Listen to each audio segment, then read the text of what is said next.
Ladies and gentlemen, we are live. Welcome into Chat Sports' coverage of the 2026 MLB Draft, of course, presented by Prize Picks. I am your host, Jack Lotteray. I've got Xavier Pon with me.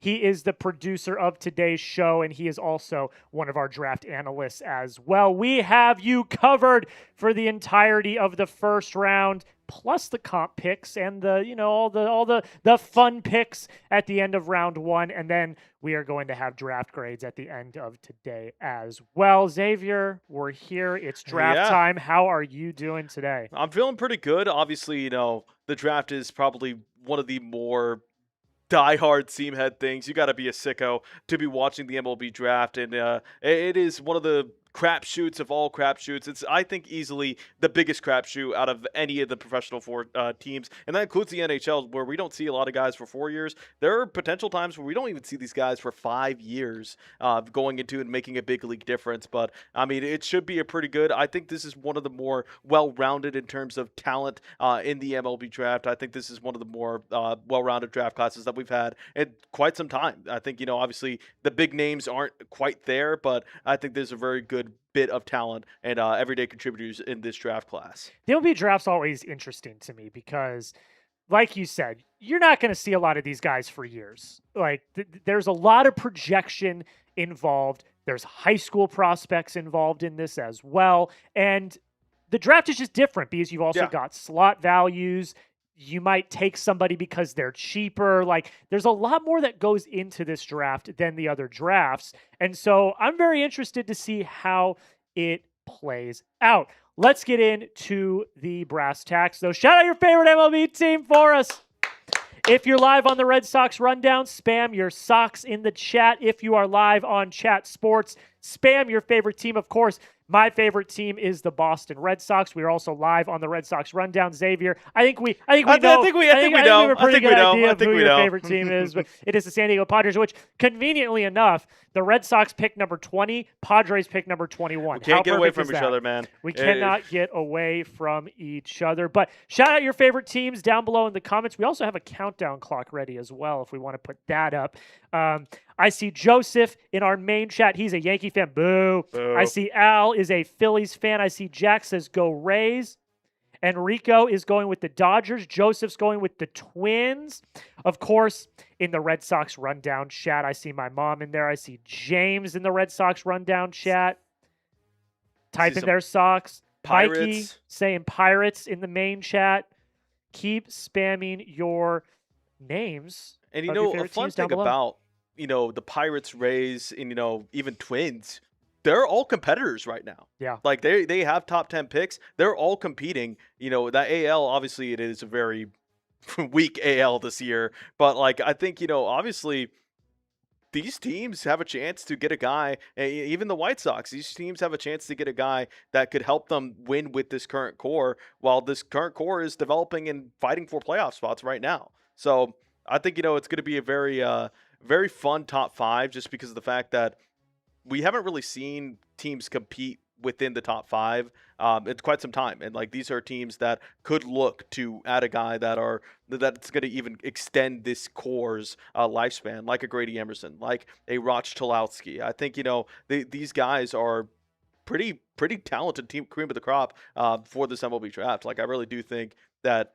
obviously, you're not going to see them for a little bit, but 2-3 years, we're talking about a generational guy for the Twins, for the White Sox, for the Pirates. Like, these are teams that are looking at their current core as their nucleus, and having a top 10 pick, that's really good stuff for them. Yeah, I mean, look, like, there's been a lot of surprise teams this year. The Chicago White Sox are picking number 1 overall, and they lead the AL Central. Yep. Like, it's very there's been a lot of parity this year that's been very, very interesting in Major League Baseball, and something that we need to keep an eye out for. And you've got a lot of teams like the Red Sox who have not really been that good this year. They're picking number 20 overall. I had someone comment in one of my videos the other day, how do we get a top pick? I'm like, we got to be bad. Yeah. And so, silver lining to the Red Sox not playing well this year, they're probably going to get a pretty good pick next year. So this is a weird draft, too, because it takes place directly in the middle of the season. And the reason why, I had someone ask, why is it taking place in the middle of the baseball season? It's because all the high school and college, they play in the spring. Yeah. And so their off season is right now in the middle of the baseball season. So that's when it happens. And it's one of those things too where it's like, as opposed to like NHL or like even NFL in that matter, like some of these guys like are still going to do these prep cases. Like obviously off season for high school, they got to pick whether or not they're going to be going into the MLB and going into a minor league system or going to college. Like this is a huge deal. Obviously the new CBA, we'll see what happens with high school players, but I think it would be a mistake from the MLB to not allow high school players to be in the draft, because like we have like a 17-year-old earlier on or later on in this draft. We have a couple 18-year-olds. Like these are prime players that maybe they don't have an impact right now, but like for my Padres, like Jackson Merle, like he's a high school kid, came in a couple of years later in 2022 or 2023 rather, started trying to get into the big leagues. 2024 is when he made his big league debut, but like that's exactly, he was 21 when he made his MLB debut. Roman Anthony exactly came out of high school. Like these guys coming out of high school. Grady Emerson could go number 1 overall. Like that, like he's a high school player. Like it's something to watch out for. We're going to talk about the number 1 overall pick coming up here in a second, but I do got to give everybody a shout for the sponsor of today's video. You guys know them. You guys love them. It is, of course, Prize Picks. Prize Picks is the sponsor of today's MLB draft coverage. It is the place to go if you love daily fantasy sports. If you want to make a lineup, it's incredibly simple. All you do is pick more or less on 2 to 6 player stat projections. If you get your picks right, you could cash in. And Xavier, if you want to come up for this as well, we put together a little duo lineup today that we're going to be following throughout the day. Here's what we came up with. Munetaka Murakami, I put that one in, more than 1.5 hits, runs, and RBIs. He's going to be in the home run derby, which is going to be absolutely electric. I think he's going to have a good day. My pick for the Red Sox, I went more on 0.5 hits for Anthony Siegler. He has been the spark plug in this Red Sox lineup over the past few weeks. And then Xavier, you went with Fernando Tatis. Fernando Tatis has been easily the best hitter for the Padres in all of the last month. He's been looking at himself at second base and right field, splitting those pretty evenly, and he's been raking. I think, obviously the Padres have been slumping as of late, but a huge spark plug is Fernando Tatis at that leadoff spot. He could easily be well over that 2.5 projection today.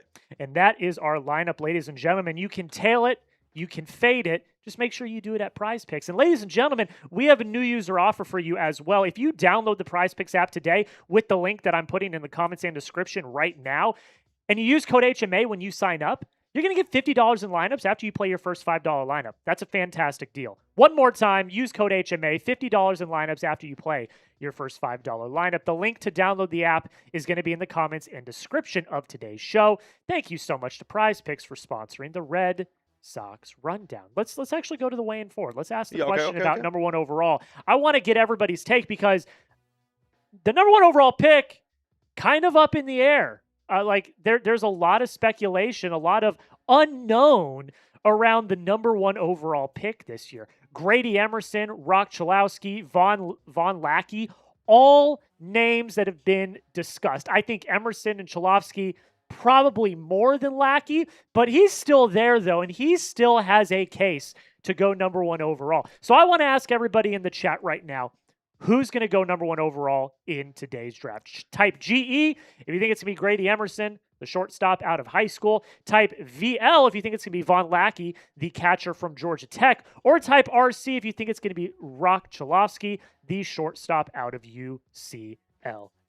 And we can kind of break down every one of these players respectively.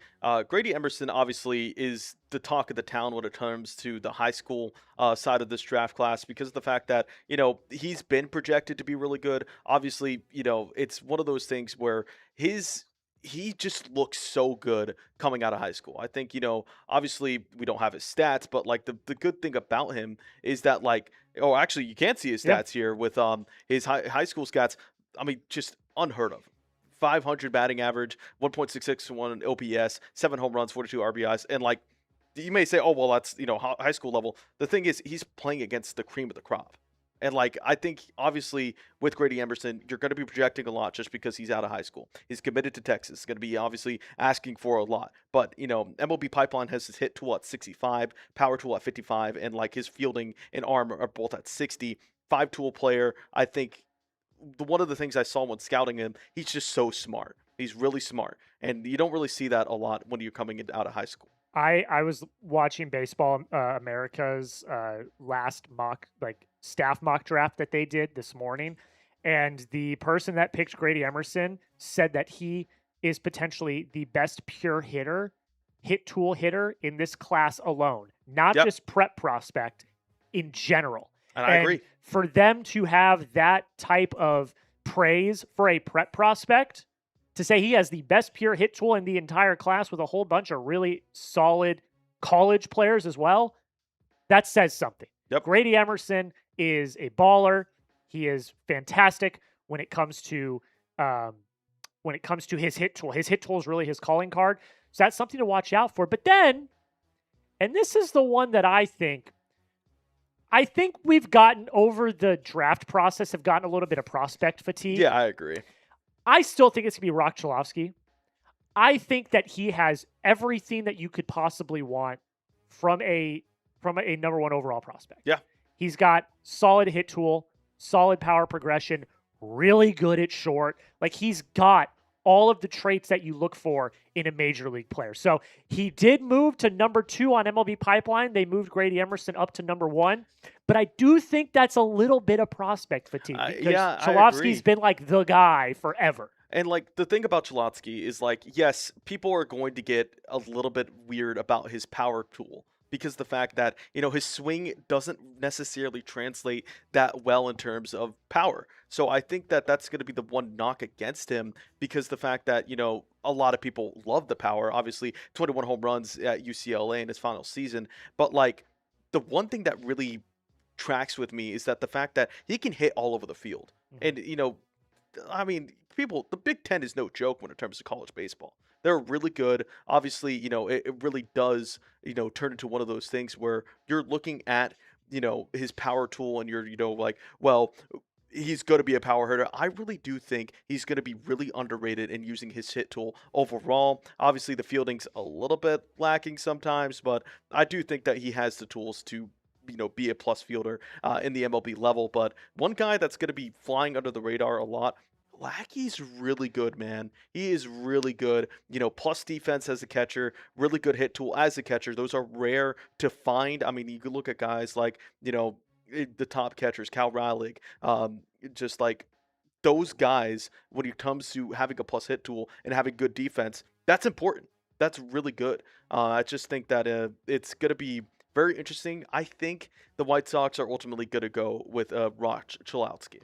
Yeah, a note I put for Von Lackey, I said this could be one of the safest position player picks of the entire draft this year. He has an incredibly high floor due to his athleticism as a catcher, athleticism that you do not see very often. He is viewed as one of the best athletes in the entire class, and he's at a premium position. And like you mentioned, that excellent hit tool. He hits the ball to all fields. He has a very advanced strike zone awareness. Like, he could be one of these rare, really, really solid catching prospects that we have not seen in a long time. And that is why he is in the top 3, talk of the number 1 overall pick in the draft. Like, that's it. So yeah, those are the top 3. That's going to kind of be, interesting to see who goes where. I'm very much looking forward to seeing it, but help us be number 1. Help us be number 1, ladies and gentlemen. Watching the draft is tough. It is. Like, the first 10 picks are going to be like on NBC, and then it goes to MLB Network, and I know everyone doesn't have access to MLB Network. We're going to be live for the entirety of the first round. So help us be the number 1 MLB draft stream on YouTube, because I know there's a bunch of them. I saw a bunch of people saying, hey, we're going to be live today for the MLB draft. Help us be the number 1 stream. Here's how you can help. Number 1, hit that like button. Hit the like button. Show that you are enjoying the show. Number 2, share the video. Hit that little share icon. Send it in all your baseball group chats. Send it to your friends, to your family, everybody. If you know someone that is a seam head like you, that is a seam head like us, share the video right now. Subscribe today as well. We are trying to do more baseball content here at Chat Sports. So subscribe if you have not already. We're also going to be live for the trade deadline coming up in a few weeks as well. And comment all day long. This is an interactive live stream. We have the chats up. We are reacting to you guys. So comment all day. Join the family today. Before we get to Super Chat, we actually got a Super Chat on main. Oh, yeah, we do. So let's go to that first. We got a Super Chat from Matthew Temple on our main Chat Sports YouTube channel. He had this question. He said, and it's a 5, by the way. He said, when will Chat Sports get a Texas Rangers channel? Well, that's why you share. That's why you help us grow. I know the boss James Yoder's watching. He just retweeted our tweet. So I know the boss James Yoder's watching. The Red Sox Rundown is our one and only baseball channel right now at Chat Sports. You know why? Because it is an unproven commodity. Chat Sports is really good at the NFL. They're really good at NBA. They're really good at college football. Baseball is still kind of a new entity within Chat Sports.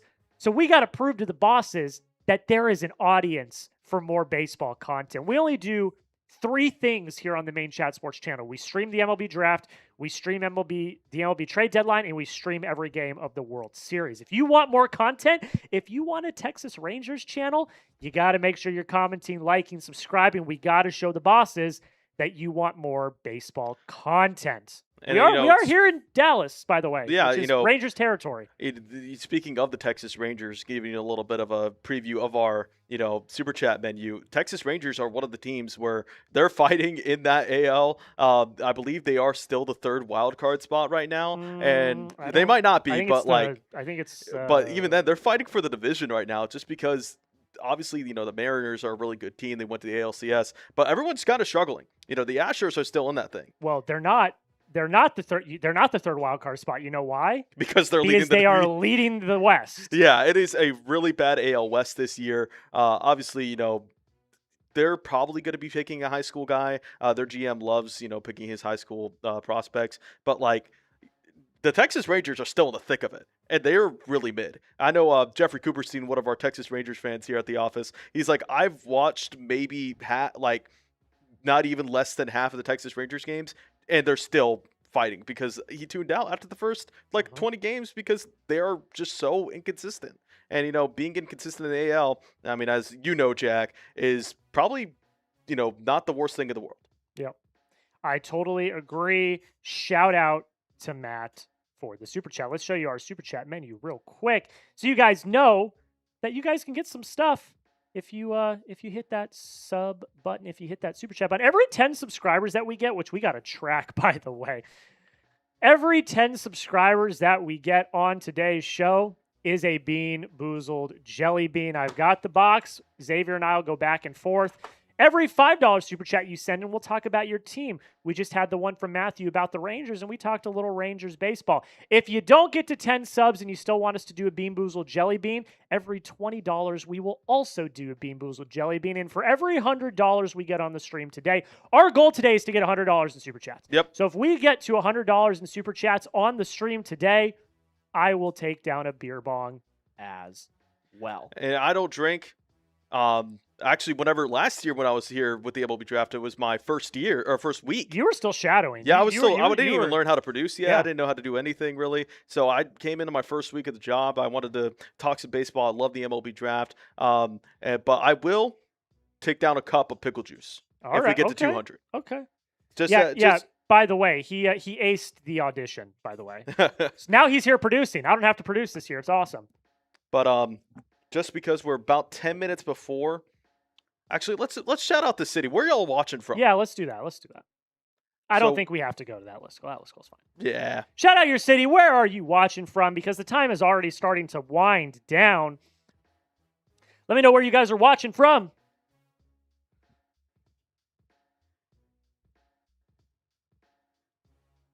Shout out to everybody in both chats. Someone's very, very critical of Von Lackey, but yeah, the Sox already do have catcher, but it's kind of not how it works a little bit. I feel like, a lot of people do get a little confused in how people draft. Like, you're drafting based off of kind of future need and best player available. Like, for instance, I saw someone say, "Oh, the Athletics shouldn't draft Von Lackey because they have Shane Langoliers." Are they gonna have Shane Langoliers in 3, 4, 5 years? Exactly. So it's that's the biggest thing here about the MLB draft compared to the NBA and NFL draft. Most of these guys, pretty much all of these guys, you will not see next year. Nope. There will be some of them that maybe, we've had like the Paul Skeenses and the JJ Weatherholts and those types of players where they're just such high risers, have such high ceilings that they're there within a year. But most of these players are going to spend a few years in the minors. That's just how baseball works. It's not like the NFL or MLB. So, like, even if they have a player now, like they said, oh, the Sox have Kyle Teal. Yes, they have a young catcher, so that probably doesn't make a lot of sense, but you never know. And by the way, Von Lackey, like, first base, maybe? Doesn't have to be moving to the outfield, like, doesn't have to be a catcher. Like, he's got that type of athleticism that could translate to other places in the park. But yeah, that's kind of a difference. All right, I'm going to give some shout outs here. Mike Dibble's in the chat. He's in Durham, chat sports legend. Angler says Hoover, Alabama. Joseph says currently in Jacksonville, Florida. Jose says White Sox fan from California. Adnan says the past Texas. Williams in Germany. Wow. There we go. Marcus says Barcelona currently, but What normally time is there? Cleveland. Coach says California. Paranormal says Annapolis, Maryland. Jason's in Chicago. Tycoon says Planet Earth, baby. No. Hoop says Chicago. Jack says Tampa. Joseph says Minnesota. Jason is in Sacramento. I see Crimson Cowboy in Jasper, Alabama. Hoops Minister is in Chicago. Wish is in Seoul, Korea. That's pretty sweet. Awesome. International, baby. International. Joseph's in Minnesota. I see my mom in the main chat as well saying Red Sox. Over to the Red Sox rundown. Parker's is saying Von Lackey. Robert's in Clarksville, Tennessee. Joseph's in Boston. Garrett's in Middleton, Indiana. I see Logan in Pennsylvania. Parker's in Plattsmouth, Nebraska. Isle Paints on Nantucket Island. I went to Nantucket last summer. Oh, just awesome. Awesome. Awesome. Eric's in Philly, but it's always let's go White Sox. Garis is in the Bronx, New York. Alexander's representing Massachusetts for the Sox. Back over to Maine. I see White Sox fan from Michigan. Go Blue. Elizabeth says go Cubs. ATX from Mr. Chuck. Rob Jones in Alaska. Rob, I was just in Alaska a few weeks ago. It's one of the most beautiful places I've ever been in my entire life. I need to go one day. It was absolutely incredible. It was one of the most beautiful places I've ever been in my entire life. I might not do what you do because I'm definitely terrified of cruises, and my wife is as well. That's fine. But I would probably go to Alaska for a vacation. Just fly in and just go, man. But you got to get to a glacier. Like, it's, yeah. Now, we did go to a glacier. We went to a glacier in Juneau, we were just in Juneau. So like, you can just drive there. But like, it's pretty cool. It's pretty cool. But okay. Bosses are telling me we got to get to a 50% like ratio right now. I got the boss in my ear. On the line. Saying we got to get to a 50% like ratio. So right now we've got 300 people watching on Maine. So that's 150 likes. We're at 64 likes on Maine right now. On the Red Sox rundown, we've got 51 people watching with 17 likes. That means we got to get to 25 likes. Hit the like button right now. If you are pumped for the MLB draft, hit the like button right now. I'm very excited to get started here. But let's go. Let's get that like number up. See more people putting their cities in the chat as well. Japan. I see, Japan in there. Walker County, Alabama. Ocala, Florida from Go Cards. I don't know about you, Jack. One of my biggest wish list items in my bucket list is to go see the Japanese high school tournament. I don't remember what the official term is called, but that is just some of the best baseball ever. Really? I'd love to get over there and see some baseball in Japan. Like, I remember when the Padres played their series in Seoul, Korea, too. That was a really fun against the Dodgers to open up, I believe, 2024. That was one of the best watches ever just because the atmosphere was just insane. All over, Japan, Korea, just atmosphere is insane about baseball. They really do love this sport, and it's really showing. The international path is growing in Asia, and just got to love to see that, especially also, too, seeing it in Latin America. Just awesome players, obviously my boy, Fernando Tatis, but just WBC. Well, the games in Mexico were awesome. Yeah, like they did earlier this year. Yeah, like the atmosphere there was awesome. Like it was so cool. And then the World Baseball Classic, like just seeing all of that was absolutely awesome. 88 likes on Maine. Can we get to 100 likes on Maine? 12 people. There's 306 people watching. So if we do the math here, there's definitely 12 people that have not hit that like button. Hit that like button if you have not already.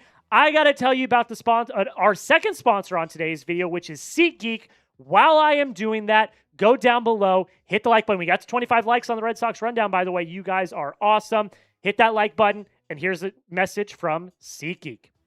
Ladies and gentlemen, it is the best time of year. We are in the dog days of summer, but baseball is on fire right now. And there's not many other things I'd rather be doing during the summer than heading to a ball game, which is why I want to give the sponsor of today's live, SeatGeek, a huge shout out. SeatGeek is MLB's official ticket marketplace. Your tickets are fully guaranteed and instantly fulfilled in your account after purchase. And SeatGeek's got your back, guys. Every ticket's rated on a scale of 1 to 10, so you know you're getting a good deal. You just got to look for the green dots. The green means good. The red means bad. With over 35 million downloads, SeatGeek is America's #1 rated ticket app. Ladies and gentlemen, the All-Star Game is taking place this week. And if you want to go to Citizens Bank Park in Philadelphia and check out the greatest and brightest stars of Major League Baseball, you got to get your tickets at SeatGeek. There are still tickets available. Also, the Home Run Derby taking place in the next few days as well. You can get your tickets to the Home Run Derby on SeatGeek as well. And of course, you know I've got a code for you guys. When you use code CHAT10, you're going to get 10% off your next set of tickets at SeatGeek. That is new and existing users. 10% off any tickets with promo code CHAT10. Make sure you click the link in the description to download the app and have the code automatically added to your account so you can use it later. Thank you to SeatGeek. All right, we are less than 3 minutes away from the beginning of the 2026 MLB draft, so we're just going to run through the picks real quick, show you guys who is picking where. The White Sox are at #1 overall, followed by the Rays, the Twins, and the Giants. Then moving right along, we've got the Pirates, Royals, Orioles, and the Athletics. Then going 9 through 12, we've got the Braves, the Rockies, the Nationals, and the Los Angeles Angels. Number 16. Oh, wait, oops, skipped. No, we almost skipped it. The Cardinals, the Marlins, the D-backs, and our hometown Texas Rangers round out the top 16. Then going in 17 through 20, the Astros, the Reds, the Guardians, my Boston Red Sox are at number 20. And then, how convenient, number 21 is the San Diego Padres for my Xavier. Beloved, keep up the faith. Then we have the Tigers, the Cubs, the Mariners, the Brewers round out what is technically the first round. Then we've got all the comp picks. We've got the Braves at 26, the Mets at 27, and the Astros at 28. Those are all comp picks. Number 29 overall, the Giants, a comp pick via Cleveland. We have the Royals, the D-backs, and the Cardinals with comp picks as well. Then, to round out the first round, I think, right? Or do we have one more pick. We got one more pick after that. Got the Rays via Baltimore, which just the White Sox via Pittsburgh, which just happened last night. We can look at that trade here in a second. We got the Yankees, the Phillies, and everyone's favorite, the Colorado Rockies, rounding out the draft order. Okay, if you are ready, we can come to that after the reset. Let's get the juices flowing. If you are ready for the 2026 MLB draft, spam your me's in the chat. Let's get these chat rates absolutely flying. That half an hour flew by. Right, in terms of where we're watching, it's on NBC for like the first 10 picks. Then it switches over to MLB.com. Right? MLB Network and MLB.com. Yeah. But like, how many people have access to MLB Network? Exactly. Like, you know, some TVs don't even carry MLB TV, which you can watch MLB Network on that. I mean, our TV that we have here, I had to hook up my laptop. So, all right, I'm going to give a bunch of shout-outs here on Maine because it's going. Sox fan 24, I see Jack. I see the Lalum family. LeBron James. Tycoon, I see LLS. Bill White, I see Michael Jordan's in the chat as well. Oh, my goodness. Goat off. It's a goat off. I see Hernando. I see Eric Simmons. I see Tia typing me over on the Red Sox rundown. I see my mom. I see Parker. I see King of MLB Edits spamming their me's. Keep spamming your me's, ladies and gentlemen. Yadam says their cousin is Justin LeBron. Oh, really? Yeah. I really love Justin LeBron's game, Who said that? On Maine. Oh, I see you. I see Adam. Y Adam or Yadam. That's awesome, man. He's going to go top. I hope he slips to 21. He's going to go top 10. There were some rumors that some teams in the later picks are trying to drive his price up. Yeah. So that he does not get picked. exactly. Keep spamming your me's in the chat. It's almost time. Let's take a look at the chat rate on Maine. Where are we at with chat rate on Maine? 74 chat rate on Maine. Can we get that up to 100? Bright Sports Cars says, start the dang stream. The stream is here, ladies and gentlemen. Yeah, we're here. We're looking at the intro graphic on NBC. It has not started yet, my friend. Quit. Stop it. Stop yelling at me. Stop yelling. Hoops Minister says, my nephew is Grady. And Grady then Alex says, I go to high school with Grady Emerson. I feel like a lot of Texas. I feel like we're getting trolled, but maybe not. Maybe not. Well, it is Texas. Maybe, but I do feel like because they said they were from Texas early. Okay, maybe. Keep spamming your me's in the chat. Yeah, my uncle's actually Bruce Lee. My dad was hey, look, my dad was drafted. That's actually real. My dad was actually drafted. So yeah, my dad actually did go to Michigan State. I know you're a big Michigan guy. Jay Rez says Justin LeBron's my non-blood family member. Oh, okay. That's definitely a troll. Maybe. I don't know. Maybe we're just trolling now. I don't know. Keep spamming your me's. I'm very excited. While we're getting ready, because they're doing their little like build up, because this stuff never starts on time, of course. While we're getting ready, I just want to ask the people who their favorite prospect is.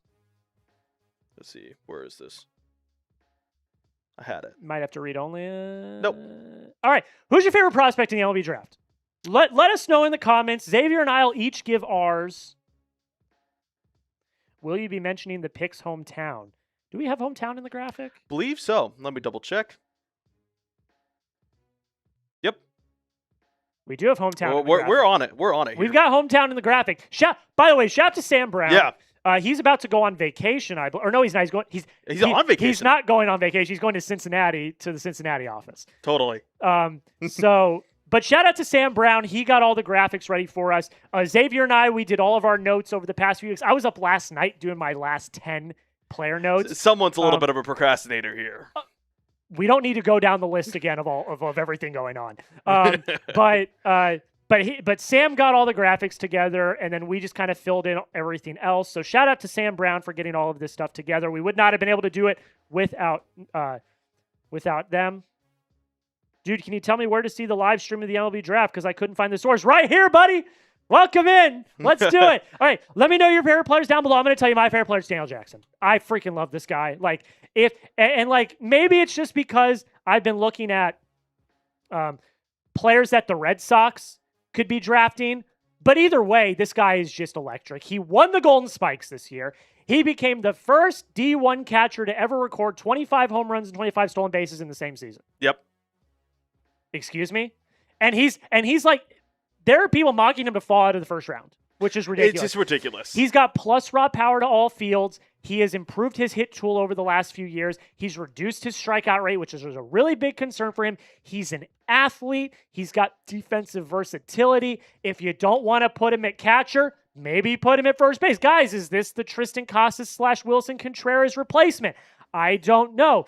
Because here's the thing is he needs, one of his biggest critiques is he does actually need to work on his skills behind the dish. Like his receiving, his throwing accuracy needs to work on that a little bit. That's one of his biggest things. He's also a little bit of a swing and miss concern as well. But overall, he's going to fall if the Red Sox could get him. If the Red Sox get Daniel Jackson, I'm going to be maybe the happiest man on the face of the earth. And I got a guy who's also projected to be out of the first round in Zion Rose. And I know it's my Padres bias on this.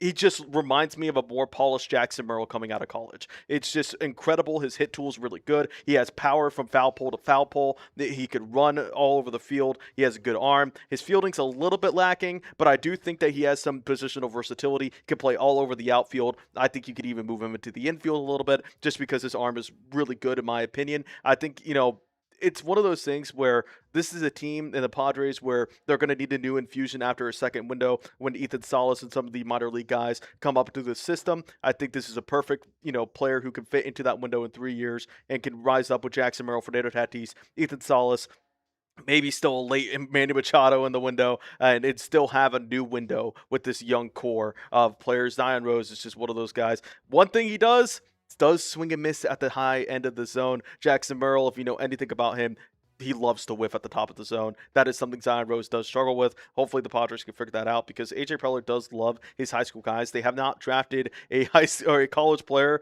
in the first round since I was in 7th grade in 2016. So maybe not, but I just love Zion Rose's game and how it projects to the MLB, man. Athlete. He is. Athlete. He is an athlete. You said you were in, what grade were you in 2016? 7th grade. I graduated high school in 2017. That's crazy. Yeah. That's crazy. Like I said, last year when I was my first week on the job, I was still 20. I know. It's crazy to think about. So they're still talking. They say the White Sox are technically on the board. They're asking how chaotic will it be. I think it's actually pretty set in stone. I don't know. I think it should be. After the top 6, it's kind of a crapshoot.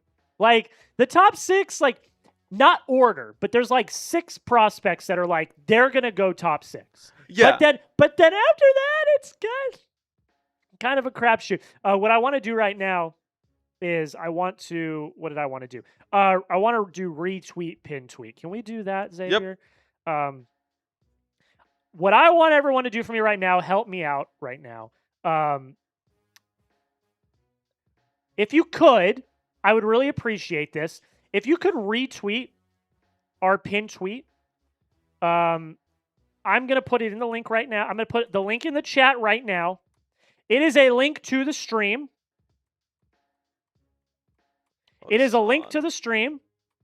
And I want to get as many people in here as possible. We already have 750 people watching on Maine. We have 100 people watching on the Red Sox right now, which is absolutely crazy. I want to get as many people in here as possible. So if you have not already, retweet our pin tweet. I am going to give shout outs to everyone that retweets the pin tweet right now. Let me pull it up. We've already got 7 retweets. So let me do this. Andrew Connell quote tweeted it. So shout out to him. Shout out to Mitchell Renz, James Yoder, Jeremy Beedling. Shout out to Deb, Reed Barkus. Shout out to Moose. I'm going to give shout outs to everyone retweeting our tweet because the round 1's about to kick off. Shout out to Xavier Pond. Yeah, I forgot to do it right now. Go on down there right now and retweet our pin tweet. David said he did it. I'm going to see David. We'll see about it, David. Did you do it, David? Did you do it? Because I can look at it right now. Are you Deb44, David? That actually might. Yeah. Oh, that actually is. That is. It's D. Ebert. Yes, that is you. Shout out to you, my friend. We got a couple of people asking to look at some prospects. We'll look at them when we have some downtime. But if you want to get a prospect on, you could always. Yeah. So not only $5 talk about your team. We'll also, if you send in $5, we'll talk about any prospect, and we'll go in depth on any prospect you want. Exactly. I will say this, though. The first 10 picks is going to be an hour and a half. Yeah, so we have plenty of downtime. So we're going to have plenty of time in between each pick to talk about it. We do have a few more retweets that I wanted to get to. And it looks like we did get 20 subs. Big Football Guy also tweeted it as well. I'm a big football guy as well. Shout out to Shannon as well for retweeting our pin tweet. Okay, so that's 2 Bean Boozles then. So we'll both do a Bean Boozle. Okay, I'm not. Oh, you can't look. Don't cheat. We've got to look at the. We got to look at the White Sox War Room. All right, I'm not looking. Very nice War Room. This is either. I think this is either Peach or Barf. Oh, that's great. I did a handful of these one time. I think that's Peach. Wait, for real, the draft is today? Yes, the draft is today. It's literally about to start. All right, so this is, I believe this is either Wet Dog or Banana. Oh, boy. Let me see. No, I don't think that is. Or is it Strawberry or Dead Fish? I think it's that because the banana one's more yellow. Okay. Definitely Dead Fish. There we go. So I got lucky. You did not. If you want to see us take down more Bean Boozled jelly beans, every 10 subscribers, so subscribe if you have not already, which can we take a look at the sub counter here in a second on Maine? Or $20 is a Bean Boozled as well. Let's take a look at our sub counter real quick, which, by the way... I need to get up. Yeah, didn't have that prepared. That was on me, too. I didn't have that ready to Here, I got it. Don't worry. Oh, let him cook. Let Ponzi cook. That's our super chat menu, by the way. It goes directly back to Chat Sports. so that we can continue to do more baseball content for you guys. Like I said, we're going to be live for the trade deadline, which is in a few weeks. We're also going to be live for every game of the World Series. I've done that. I think this will be my 3rd year in a row. If you want to take part in those too, you're more than welcome. I am. This year I am going to. So, as well as the trade deadline. Yes. Oh, I need you for the trade deadline. So make sure you hit that subscribe button. You aren't getting a dime. Stop begging. Well, we already got a $5 super chat, Jackson. So, and we just got another one from S. Young. So, hey, look, you don't have to. You don't have to. Look, donating's not required. We highly appreciate it. If you cannot do it, there's no obligation. All we ask is that you comment, like, sub, do all of those things. Do the vertical line. Oh, yeah. You're right. So, that's all. We appreciate it, but we're also doing our jobs. This is our job, so we do appreciate it. 100K. Yeah. I'm watching you produce, so I need to stop armchair producing. But hit that sub button if you've not already. 436,270. Last year we hit a milestone. If we can get to 436, 300, 436.5. Yeah. Can we get to 436.5? Didn't the draft start at 1? Well, see, here's what happens is the broadcast starts at 1, but then they do their build-up and the this and the that and the other. It's like the MLB so draft. It's like the NFL draft or the NBA draft. They never start on time. It's always the broadcast starts at that time, but then we're going to do the build-up and the coverage and the this and that and the other. So we're just chilling here. We're getting ready to help out. We're getting ready to do whatever. I see Dylan saying, go Padres. When does the draft start? Probably like 10 minutes. Everyone shut up. Trailer for the Odyssey. Everyone shut up. That's next Thursday. I'm so excited. Yeah. My mom's here. My dad's going to be here. All 3 of us are going. Oh, it's going to be so great. But back to baseball.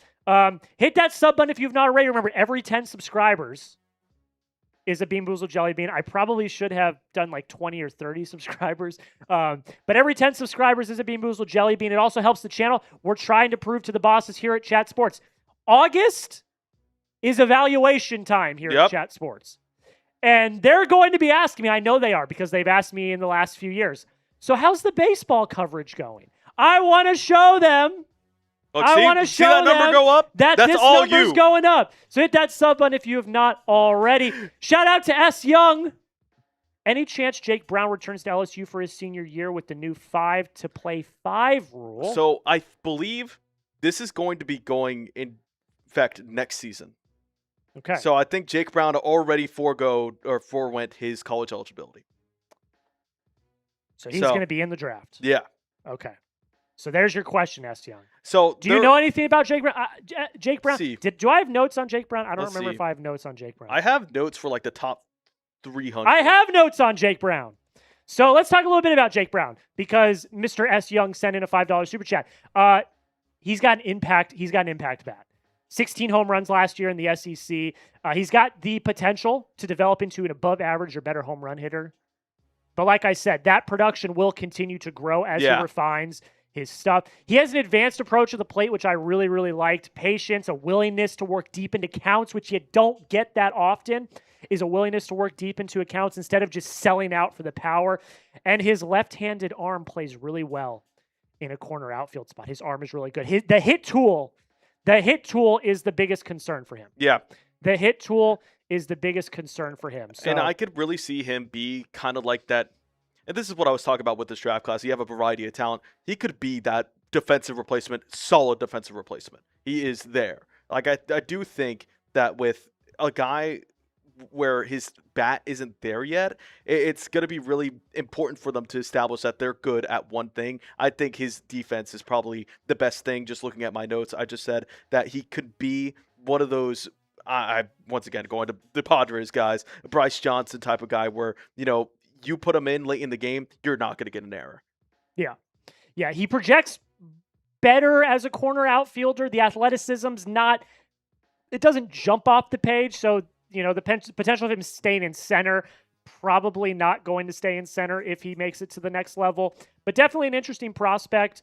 MLB Pipeline currently has him as their, where did he go? I see, I have it right here. He's their number 59th overall prospect. So Probably a late day one, early day two guy. Maybe if he's cheap, maybe if he's Probably a little day cheaper. one for sure. Yeah. How many picks? Oh, there's like 90. Oh, yeah. Yeah, He'll be a day one guy. Yeah, he'll be a day one guy for sure.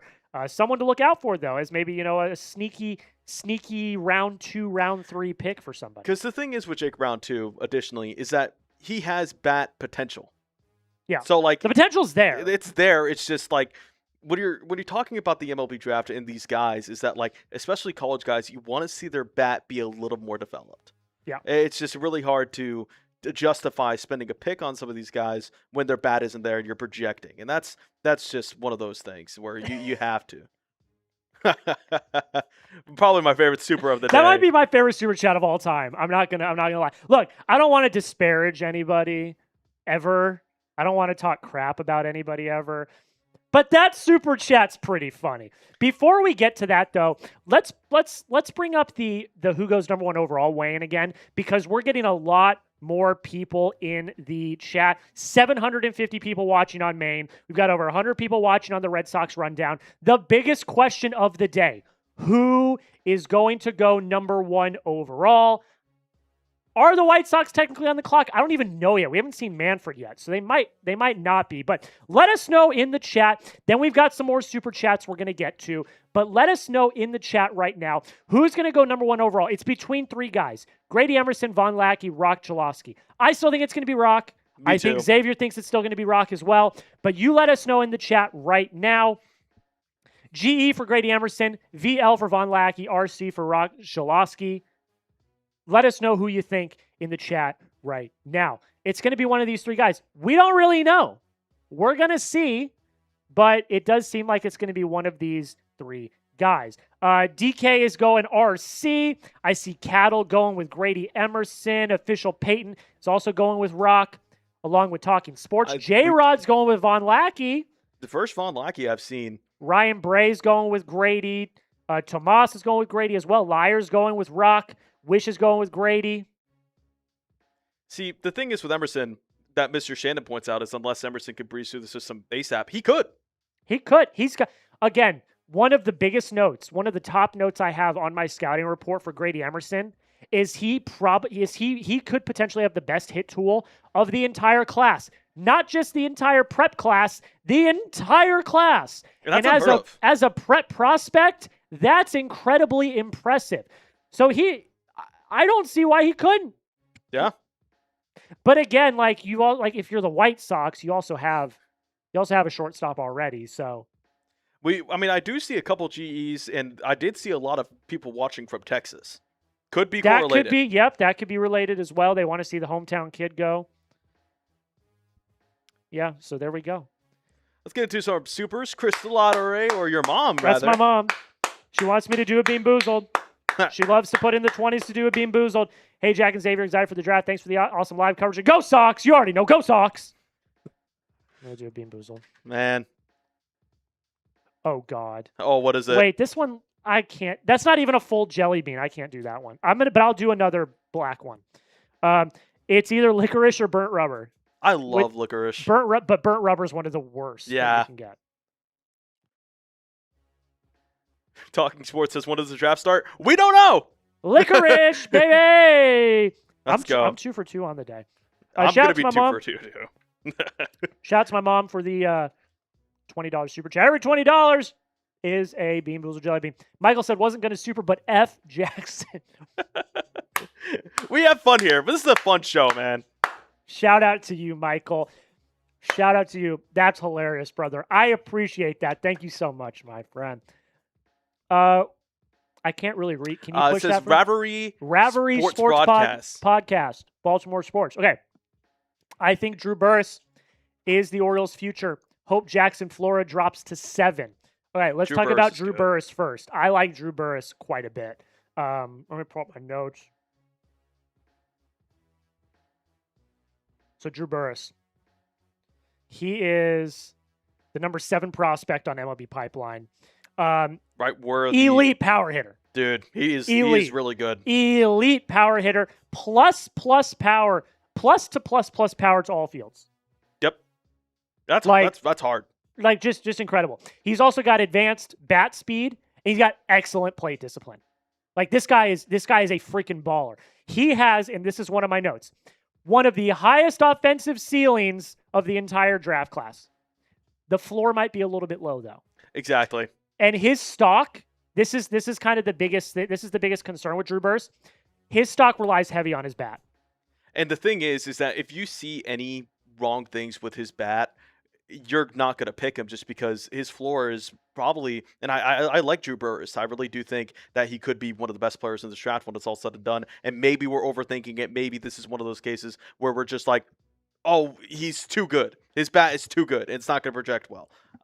I think his bat is easily the best power in this draft. The only problem is that I do feel like that plate discipline is going to lead to a place where he has his pitch and he wants to get it. He's going to swing and miss, and he's going to be striking out. And that's what the guys with the power go. But, like, the thing is, he's smart. He's a really smart athlete. And I think, obviously his coaches have raved about him at Georgia Tech, really strong work ethic. But the whole thing is that if his bat doesn't translate, it's over. Because his hit tool relies on his power. So it's going to be really hard for him. I do like him. And, talking about the other guy that you had, Jackson Flora, I do think he's going to fall. I'm not the biggest Flora fan. I think that he has a couple of just like, he's kind of like a one-trick pony. And that is his fastball. His changeup isn't really that desirable in my opinion. I do kind of like his slider. I think that, obviously you're going to have to develop it. But the thing is that he's 21 and you're going to be, as a college arm, you're going to be expected to have a good two-pitch mix. Mm-hmm. Because if he's going to rely only on that fastball, guess what you're going to be anticipating? The fastball.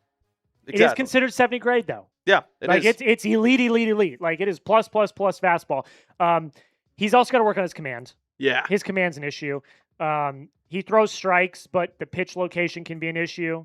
Like, if you're throwing 100 all the time, that's great. But if it's right down the middle, these are professional hitters. Like, you're not fooling anybody at that point, unless you're Rafael Devers. But yeah, he needs to work on his pitch mix, needs to work on his command. But I think this is a lot of the projection. You know what I mean? Like, he was one of the best college pitchers last year. Now, again, UC Santa Barbara, who are they really playing? Are they playing the elite, like, level type guys? Could he have relied on his 70 grade fastball a little bit? The answer is probably yes, but it's going to be something to monitor overall. They're talking about the White Sox. Let me see. Yeah, nothing that I need to hear. Nothing that I need to know. It's going to be one of the three. But yeah. It is very going to be tough to... Do you want to waste a top 10 pick on a potential reliever? Yeah. Like, that's the thing. Will he go top 6? Probably. Yeah, because the thing is, his fastball's great. It's the potential. That's what the draft is. It's the potential. We've seen so many busts because you are projecting out so many of these players. But we'll see. Still waiting on the number 1 overall pick. We are 24 minutes in. Yeah. Still waiting on the number 1 overall pick. Shout out to Michael Chandler. Maybe this is why it's 90 minutes. Shout out to Michael Chandler. That's probably right. Does Carson Wiggins get the money he's looking for? Does he come back to Arkansas? He does have some eligibility left, I believe. I do not have notes on him. I do. You do, so you can talk about it. Shout out to Trizzy Trace, our Arkansas Razorback legend here. They got quite a few. They got quite a few players in this class. He is kind of the same way, but he's kind of reminding me a little bit of. And this is, once again, Padres bias, maybe a little bit. I just pulled up his grades. Yes. Oh, my God. So. Who is this guy? How do we get him on the Red Sox right now? The thing is, I have Is this Mason Miller light? Exactly. The thing is, his slider, MLB Pipeline has his grade at 80.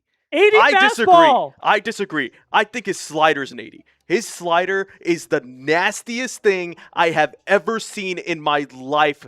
And I'm a Mason Miller guy. I've seen Mason Miller pitch. His slider is amazing. You look through the film, and I think maybe this is just my bias. Someone's going to overslot him in the second round. Because the whole thing is his control.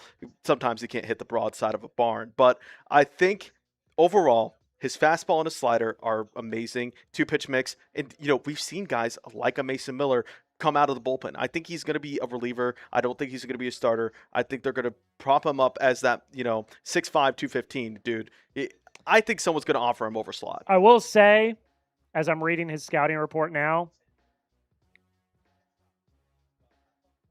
he had Tommy John. Yep. He also had internal brace surgery. Yep. He's going to be a reliever. That's concerning. The thing is, though. But how do I get him on the Red Sox right now? The thing is, though, and maybe this is, we kind of see this with Brody Bamia, unfortunately, with his UCL injury. And I do like his game as well. But the thing is. Sorry, I got to interrupt you real quick. How much time's left on the clock? Show the clock. There's no clock. Yeah. If there was a clock, we would give you a clock. We are sitting here waiting like you guys are. So we're going to continue to talk ball and get ready. It's the MLB Network crew sitting up on the desk talking. We've got no clock. We have yet to see Rob Manfred. You know what I bet you happens? I would bet you at the half hour, that's when it starts. I would bet you they're doing a half-hour build-up, and then it starts at the half hour. Kind of like we did. We do not have a clock. We don't have a clock. We don't see a clock. It's guys at a desk talking. As soon as we know, we will let you know. Carson Wiggins, you're a Boston Red Sox. Let's go. So the thing is that I think he'll probably go in a second. Someone's going to offer over slot value. Yeah. So expect a team like the Padres who love the underslot and the Red Sox who love going underslot in round 1 and then going over slot in round 2. I love it. He is a legendary player. And I was telling our Arkansas Razorback guy, he's like, he only pitched a little bit, though, in college. So he's going to be a reliever. He didn't pitch at all last year because of the internal brace. Yep. So you're projecting a lot with him. Let's do where we're going. Likes. Yeah. Like rate or? Like rate. If you guys have not already. We got more calls coming in for the boss. That like button, ladies and gentlemen. The more you hit the like button, the sooner the draft will start. That is a scientific guarantee. So hit that like button. Hold on, let me cook here. Cook.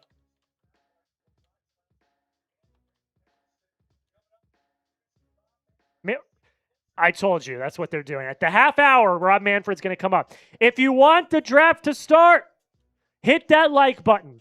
We have 870 people watching on our main Chat Sports YouTube channel. We should be able to get to like 500 likes. But you know what? I'll settle for 300 likes. Hit that like button if you have not already. On Red Sox, we have 100 people watching with only 40 likes. Can we get to 50 likes? That would be a 50% like ratio. If you want the Red Sox to win the World Series. If you want the draft to start, hit that like button. Hit that like button. Someone's Red Sox filled over here, but I get it. I'm not coming from the guy who's head-to-toe Padres. I am head-to-toe brand, baby. Slam brand, Diego love, baby. Hit that like button if you have not already, which, by the way, after this, let's do prize picks real quick. Hit that like button if you have not already.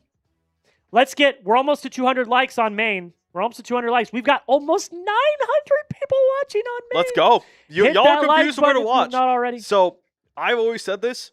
You don't want to channel surf. You don't want to, you're going to have to go to Peacock to MLB.com or to MLB Network. Just stay here. Watch the draft here. We're going to be live for the entire first round. We're going to be live for the first round. I will say, we will get off after the first round because then we got content we have to make around the first round of the draft. But the first 10 picks are on Peacock/NBC, and then it goes to MLB Network. And not a lot of people have access to MLB Network. So stay here. We're going to be live for the entire first round. Hit that like button if you're not already. We just got to 200 likes. While you're hitting that like button, let's talk about Prize Picks. Ladies and gentlemen, you know them. You love them. They are the presented sponsor of today's show. It is Prize Picks, ladies and gentlemen. It is the number one place to go if you love daily fantasy sports. I'm literally rocking them right now. If you want to make a lineup, it's incredibly simple. All you do is you select more or less on 2 to 6 player stat projections. And if you get your picks right, you cash in. Available in all 50 states, including Washington, D.C. And we got a little lineup for you guys to tail or fade. Myself and Xavier cooked this one up together. I put in Munetaka Murakami. He's been on an absolute tear. I'm so excited to watch him in the home run derby. We went more Oh my gosh, excuse me. On 1.5 hits, runs, or RBIs, we went more. I took Anthony Siegler for the Red Sox, more than 0.5 hits. And then Xavier, who did you take? I took the Demon on Fernando Tatis just because I think he's going to rake tonight. I think, obviously, Padres are slumping, but Fernando Tatis has been one of the most electric hitters over the past month. He is going to hit that 2.5 over hits, runs, or RBIs. He's taking more on that, and this is a nice little lineup right here. What is it? $5 to win 31.25. So just an incredible lineup here. You can tail or fade us. And that's it, ladies and gentlemen. We got a fantastic deal for you as well. If you download the Prize Picks app and sign up today, when you sign up, if you use code HMA, you're going to get $50 in lineups after you place your first $5 lineup. One more time, $50 in lineups after you place your first $5 lineup. Use code HMA. Shout out to Prize Picks for sponsoring the Red Sox Rundown. I appreciate it. Let's go to who's going to be the number one overall pick. Exactly what I was about to say. It's time. I was going to say. Draft is about to start. Everyone sound off in the comments. Who's going to go number one? Someone in my Red Sox chat probably was putting out fake news, but I'm going to look overall. They said, you are a bit behind. They took Rock. The draft is going. They took Rock first. We're on cable. And also, I have the tracker up.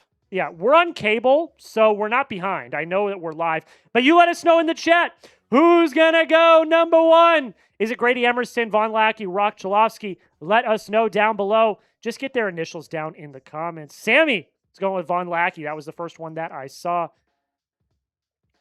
And I really do think, we talked about this a little bit before, is that we've kind of got some prospect fatigue with Raj. I think that's exactly what it is. Like, you talk about pure, like, what the White Sox need. They need a guy like Chalofsky. I'm not saying Grady Emerson's like a scrub or anything like that. I just think that he's a lot more ready, or more ready. He's more ready to get in the everyday lineup in like 2 to 3 years, which is what they want this window to be. So, like, you got to look at windows, you got to look at time periods, and that's why I honestly think the MLB draft is the most intriguing draft out of the all major league sports, is because you're not drafting because of now, you're drafting for the future. And I think you got to get a guy like Chalofsky, and you're just going to be absolutely set, and you're going to be having very good, at least at the bare minimum, a contributor to your team. Yeah, I think that he is probably one of the most well-rounded players, especially the hit tool. The power projection is absolutely awesome as well. Like, he is, in my opinion at least, the obvious number one. Who would I need to follow on Twitter for like tipped picks? Who would I need to follow on Twitter? I have. We got to boo Manfred. Boo! Everybody boo Rob Manfred. Do we have a? Well, I don't think we have a Wayne for that. I can make one. The lockout's coming. Everybody boo Rob Manfred. Just do this guy stinks. Spam boo.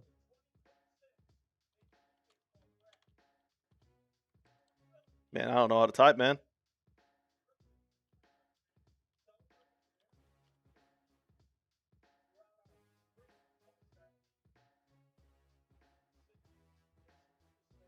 Everybody spam your boos! Boo! We don't want a lockout. We don't want a lockout. Boo! I know it's mostly the owners, but boo! Everybody spam your boos in the chat. So we spam your boos! So we do have leaks. Okay, who? So Joe Doyle, MLB Insider, said Roch Chalofsky is going to be picked with the first pick in the MLB draft. Looks like Grady Emerson's going to go number 2. Yep. Well. So let me get that in our... Make sure I can spell right. Everybody spam your boos. Everybody spam your boos. We don't want a lockout. We don't want a lockout. I will give him credit for the pitch clock, though, but we don't want a lockout. Hey, the pitch clock's awesome. Pitch clock's awesome, but we don't want a lockout. Spam your boos. So turn notifications on for Joe Doyle. Do you need me to send him? I have him up now. Alrighty. Noties are on. Noties are on, guys. We got to see the first few picks, though, to make sure that, like, I would assume he's got the information. I have it in the database already. Okay. I would assume he has the information, but, like, just to be sure. And also, shout out to that chatter who said Joe Doyle. Yeah, shout out. Whoever said it was Joe Doyle, shout out to you in the chat, my guys. Shout out to you. All right. Dude. Rob! Man, he's just yapping. Dude, come on. He's just yapping. You're worse than Raji. Come on. He's like, just get into it. Come on. Y'all say we're yapping. Yeah, you guys think we're yapping. White Sox are on the clock. We're almost at 300. We are 2 subs away, guys. I believe we have like 800 watching. 900 watching. 2 of you aren't subscribed. Hit that sub button if you've not already. If you want to prove to our bosses that we need more MLB content, subscribe. You gotta hit That's that the sub only button. way we can prove it. If we can show that we're getting those sub numbers up, that's going to prove to the bosses that we need to do more content. He needs to do it before that. Okay. Do we feel good about this? Like, do we feel I good? would say let's hold off until the first pick. Okay. We're going to hold off just to make sure, folks. But we have it already ready. We have it ready to go, but we're going to hold off just in case. Although Underdog MLB is tweeting them out as well. Okay. I think we feel pretty confident in this then. Look, see? Look at that. I just don't want to risk it, you know what I'm saying? Yeah, that's true. Just in case. What do y'all think? Do y'all think it's a lock? Is it Rock? Is it Rock? Are you getting rocky with Rock? By the way, Tyler Milliken just tweeted this out, and I agree with him. Passing. Yep, he got it. Okay. It's good. Tyler Milliken said, I'm just going to reiterate, it's extremely stupid that baseball games are currently being played while the MLB draft is on. I completely agree with that. Yeah, I agree. There was another guy from a Pittsburgh guy, and the pick is in, by the way, guys. Pick is in. Let's get into the pick. Let's just get into the pick. Rock Chalofsky is the pick. Round 1, number 1 overall. We got the draft graphic. Let's get the scouting report up, big dog. Let's go, big dog. Rock Chalofsky is the number 1 overall pick in the 2026 MLB draft. I like this guy, man. I like this guy quite a bit. He moved down from the number 1 spot to the number 2 spot. But I do feel like we've got a little bit of fatigue around him. A little bit of fatigue. According to MLB Pipeline, here is the stats. 6-foot right-handed hitter. He's got the chance to have 5+ tools when all is said and done. He routinely finds the barrel, doesn't swing or chase with an advanced approach at the plate. So I really like this dude. I think this dude is electric. I think that he is going to be one of the most valuable players to come out of this thing. You can take the L3 off as well. Okay. The brass tacks. Advanced hit tool. He consistently finds a barrel. Excellent pitch recognition. And on top of that, he's got impact power.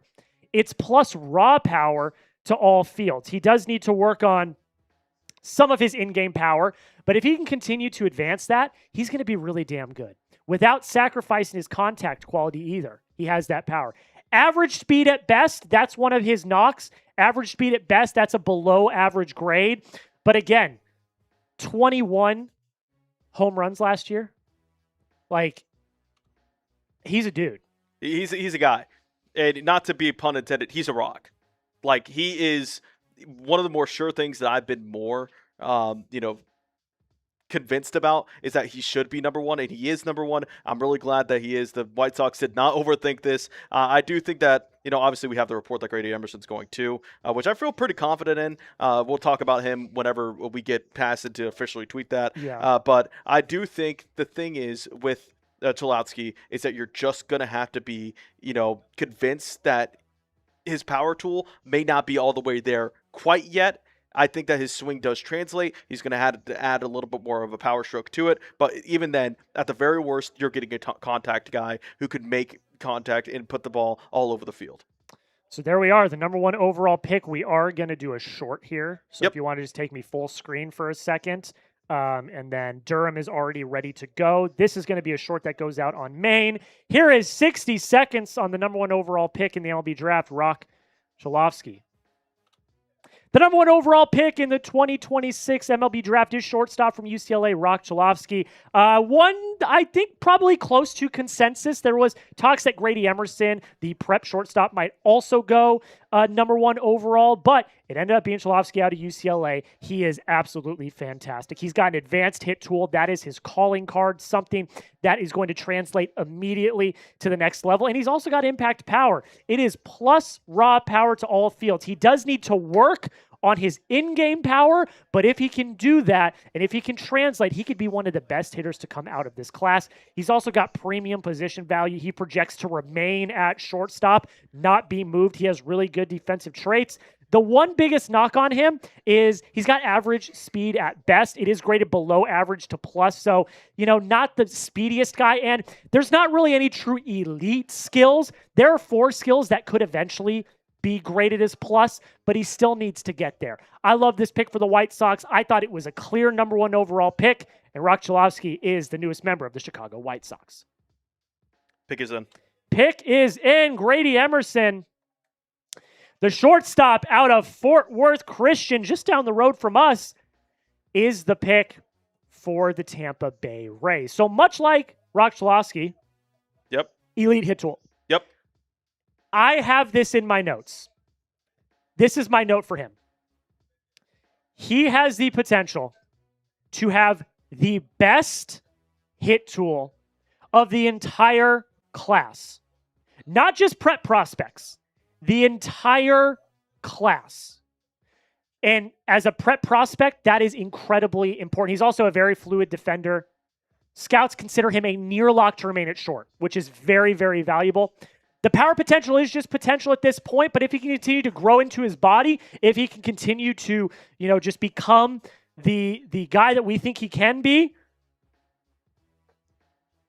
you could have one of the best middle infielders, because you got Carson Williams as well. You could have one of the best middle infielders in all of baseball for years. And I really do agree with MLB Pipeline scouting report on him. It says Emerson's advanced skills stand out as much as his tools, starting with the way he stacks up quality at bats. He generates impressive exit velocities with a pretty left-handed stroke, and while he doesn't sell out for power, his bat speed and projectile strength portend a future 25 homer pop. And I agree. I don't think he's going to be a 30 homer guy. He's not going to be a Kyle Schwarber, but he's going to give you 20 home runs pretty consistently. And the thing is with Grady Emerson is that he's still so young. We still see that there's plenty of growth for him to go into this draft. I really do think that whenever you're projecting someone like Grady Emerson, it's going to be a little bit of a risk with his power. However, I do think his hit tool is probably, my favorite in the draft class. I will go to say that his intangibles, and we talk about hit tools, we talk about 5-tool players, and I know it's the common saying, and when Moneyball it, whatever, but the thing is with Emerson is he is a true 5-tool player in my opinion. Yeah, I think he's got one of the highest upsides of anyone in this entire class. I think the hit tool is just undefeated. Like, he is just one of the best pure hitters in this class. And Rays fans, you're going to have a great young core. If he works out, he could be one of the best prospects to come out of this class. I'm very high on him. I think he's great. One thing real quick, when we've got, when we're on this screen right here, use the selection L3 so they know where he's going. Oh, yeah. I got you. I know. I'm sorry I'm armchair producing. I want to give you some tips of the trade. This is your first draft, right? Yeah. You've never produced a draft before. So, well, I produced the NFL draft, but this is first MLB. First MLB draft. There we go. Hey, dude, give me some. You're doing a great job. You're doing a great job. I'm just.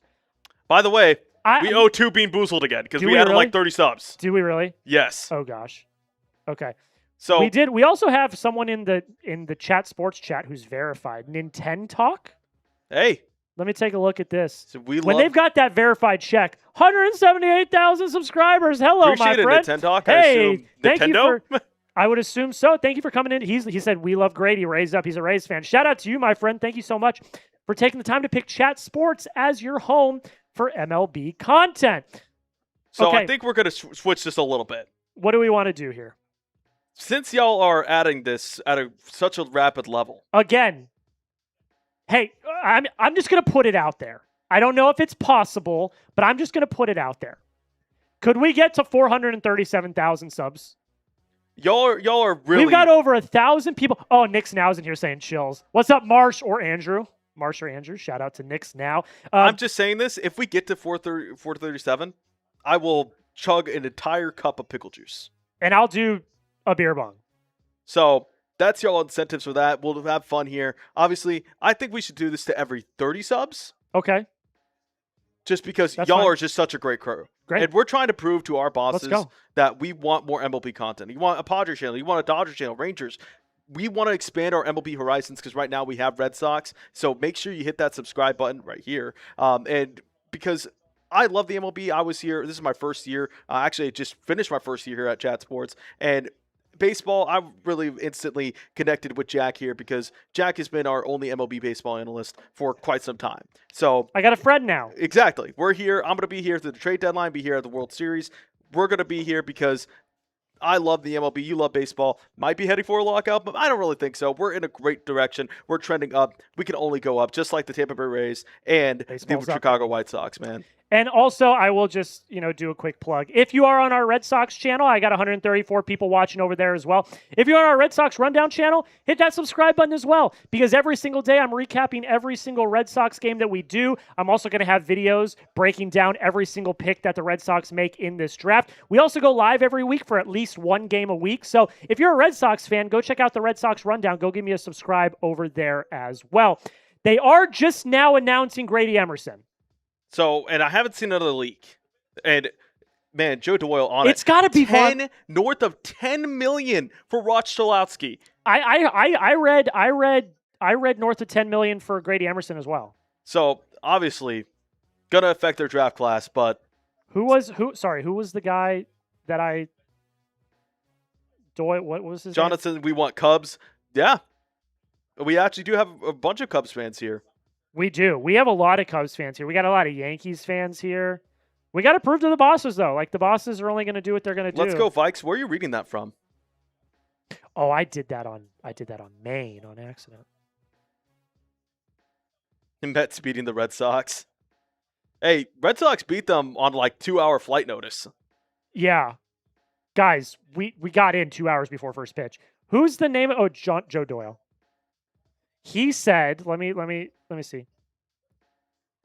Oh, so Rocks is north. Grady Emerson's bonus is going to be close to $10 million. That's crazy. So let's get these Bean Boozles on. Okay, so we owe 2. Yeah. Hit that sub button if you're not already. Let's ask the people. Let's ask them a question. Yeah, they exactly can answer what I was while we're going to waiting. do. Let's go with your favorite baseball player in total. Sure. I like that. Let's see. Or favorite prospect still. Oh, yeah. Let's do favorite prospect. I'm going to do a Bean Boozled right here. The Twins are on the clock. What is this one? This one's either Stinky Socks or Tutti Frutti. Can I go 3 for 3? Tutti Frutti. And if you keep spamming your favorite prospects down in the chat, at the end of, let's see, when we get to 12:50 our time, so at the end of this 10 minutes, I will select a random prospect to talk about. All right, give me this over here. Spam your favorite prospect in the chat. Favorite current prospect. Prospect in the draft. Not, I see someone said Pete Rose and Mike Trout. Not prospects anymore. Did that one. Spam your favorite prospects. We're going to give you guys a few minutes, or not even a minute. This is cappuccino or liver or onions. That's liver and onions is the worst. 2 for 2.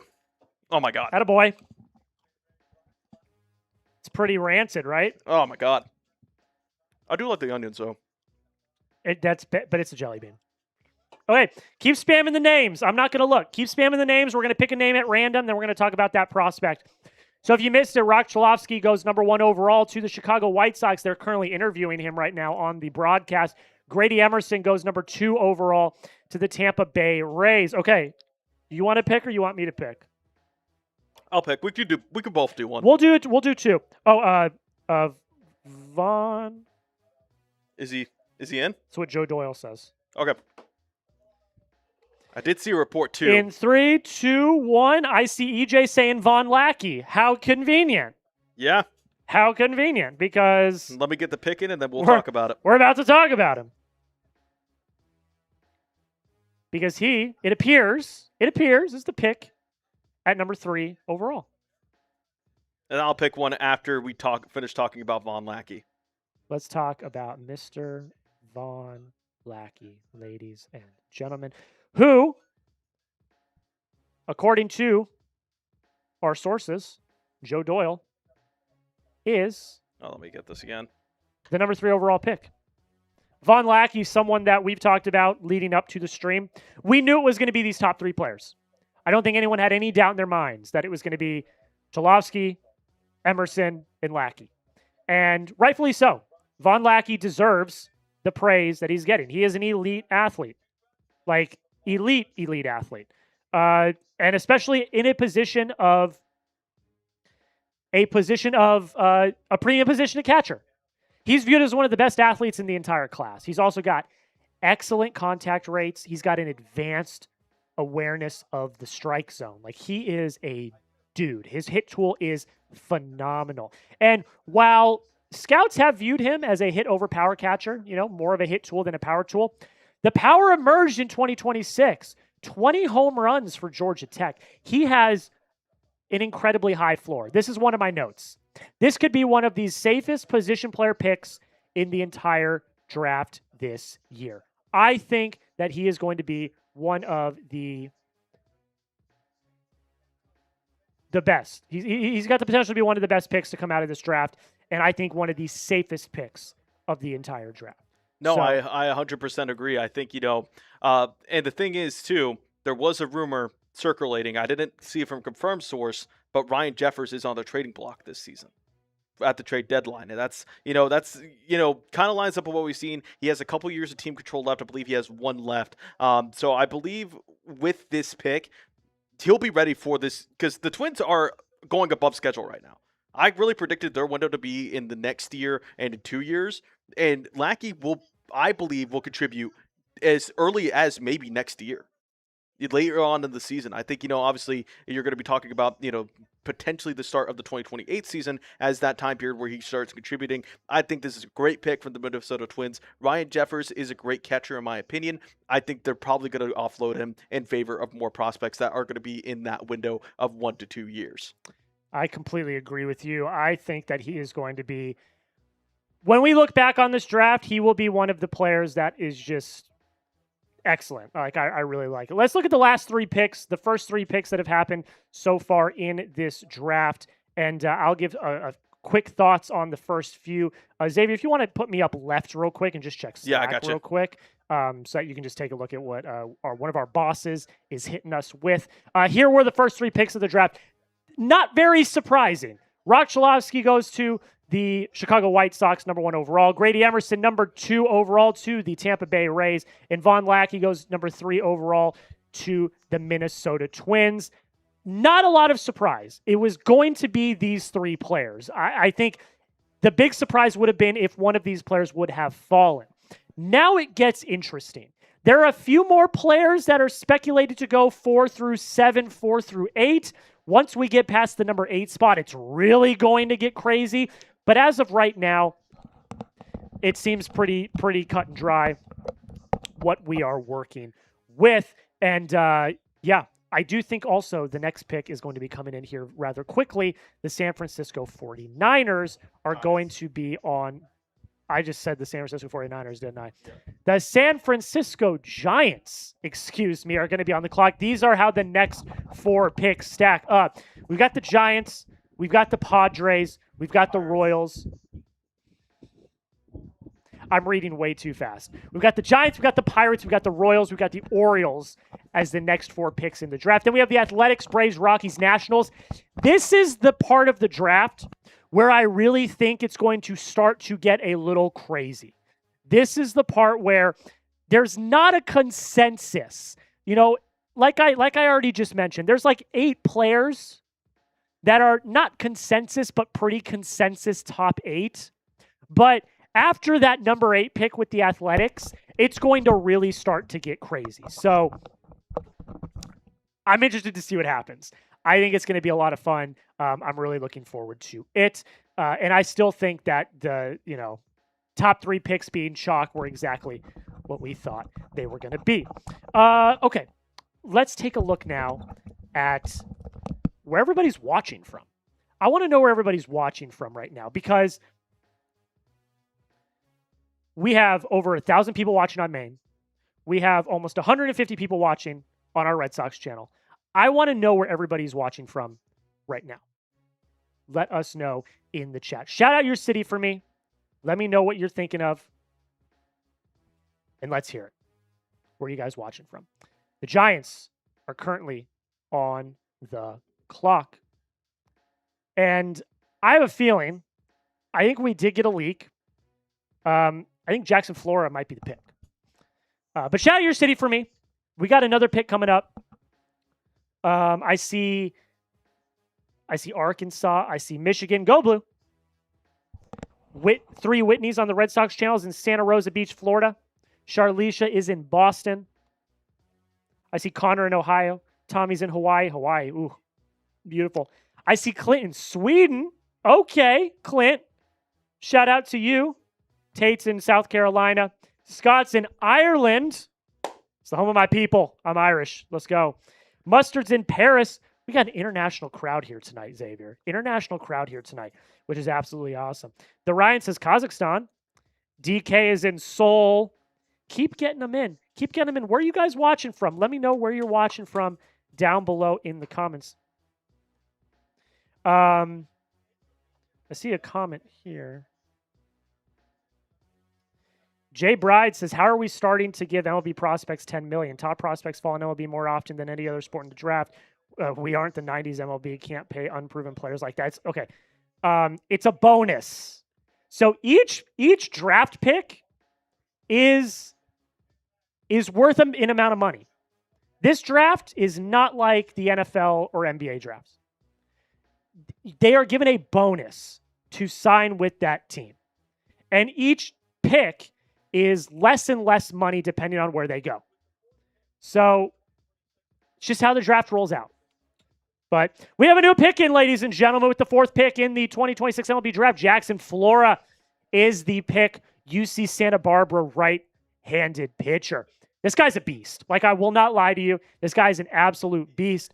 Get a load of this. 70 grade fastball. Like, you cannot ask for anything better. Constantly reaches 100 miles an hour. Is an overpowering pitch. Cole Hamels has him as the closest pitcher to the big leagues. Closest pitcher to being big league ready. He throws strikes, above average control, dominates hitters. I will say the biggest thing for him is his delivery takes a lot of effort. And when you throw pitches that hard, that can be an issue. You always worry about those elbow injuries as a pitcher. But if he can continue to overpower, he could be absolutely dominant. My biggest issue with him, it's really his fastball. His fastball is his only really solid pitch. The rest of his pitches are fine, average to below average, not going to really overpower. If he's relying on one pitch, I would. There's going to be an issue there. He's going to have to develop his secondaries. If he can do that, he can. The sky's the limit. And I was talking about it earlier. I do see some potential with his changeup. It's just a little bit.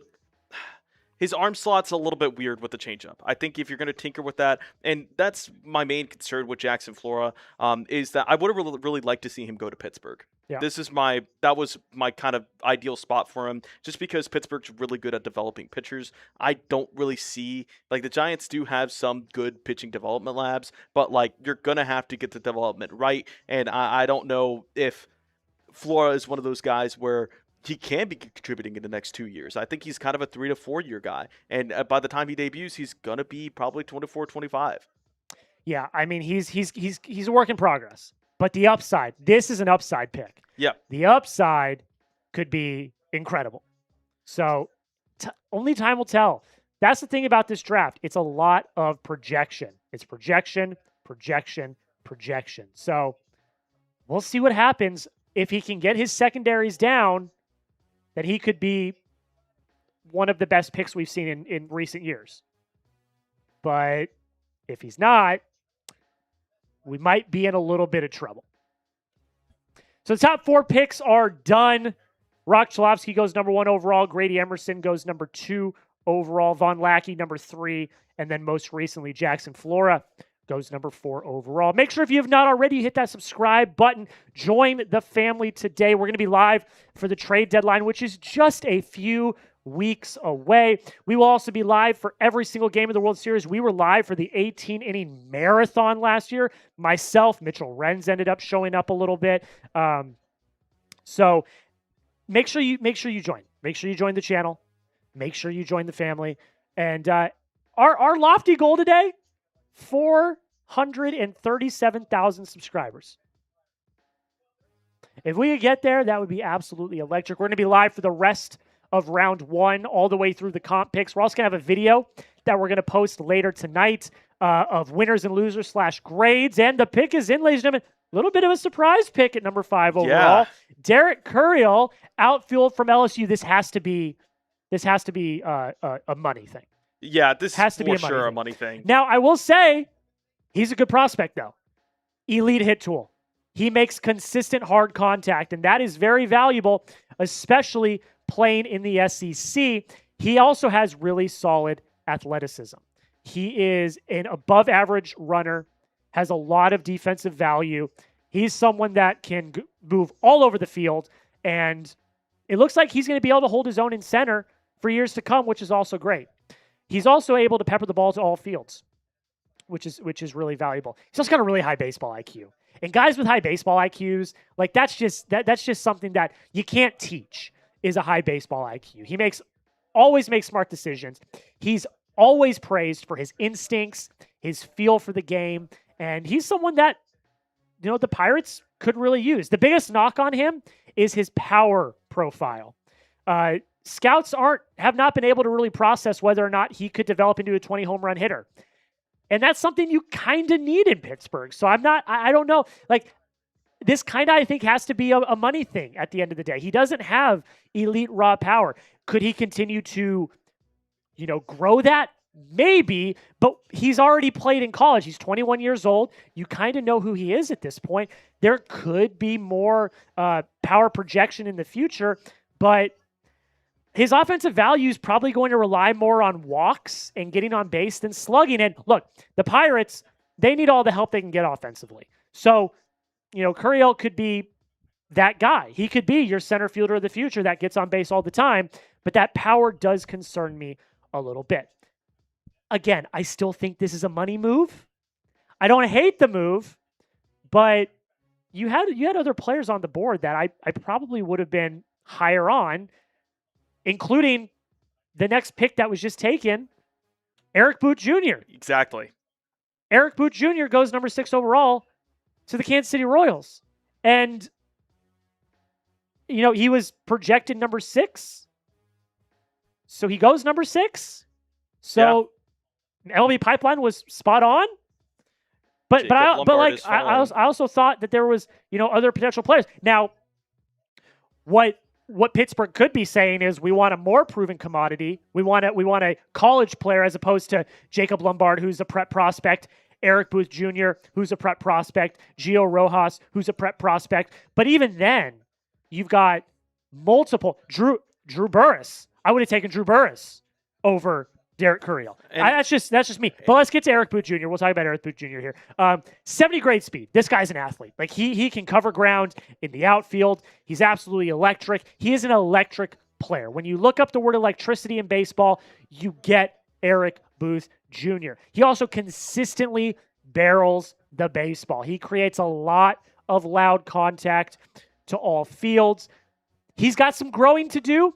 That's what happens with prep prospects. But he projects as an everyday long-term center fielder, just based on his speed alone. I will say this though. He is the youngest player in the draft. So there's a lot of projection and development that's going to have to go into Second this. youngest. Second youngest? We have a 17-year-old. Okay. My notes deceive me. But one of the youngest players in the draft. Defense is still a work in progress. The speed is undeniable, but there is still a lot to work on. And, his swing, he's got a little bit of an unorthodox swing that he might need to develop as well. The great thing for Eric Booth Jr., he's young.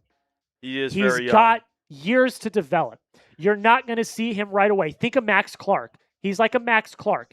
Yep. You draft him high in the draft, you don't see him for years. That's the type of prospect you're getting here. But if he works out, if he continues to develop, if he can work on his swing and his power potential, the athleticism's there. And I he think could he's be a going, slam dunk. And I think he's going to a really good fit here with Kansas City. I think Kansas City has been sneakily one of the better developmental labs in terms of hitting. I think they're right up there with the Brewers, in my opinion. They had a lot of guys come up their systems. Obviously, we're going to be talking about like everyone in Royals. I do think the one problem that I do have with Eric Booth is just it's a really lanky swing. And that's something that you talked about a little bit. It's going to be a really lanky swing. I saw it at the combine. It is something you have to talk about. But the good thing is that he can develop it. I think, fixing your swing is an issue that does tend to get talked about a lot. But you can fix a swing, and he's still so young. I do think that we're going to be talking about, Eric Booth Jr. maybe potentially being down the line as someone we overthought on. So,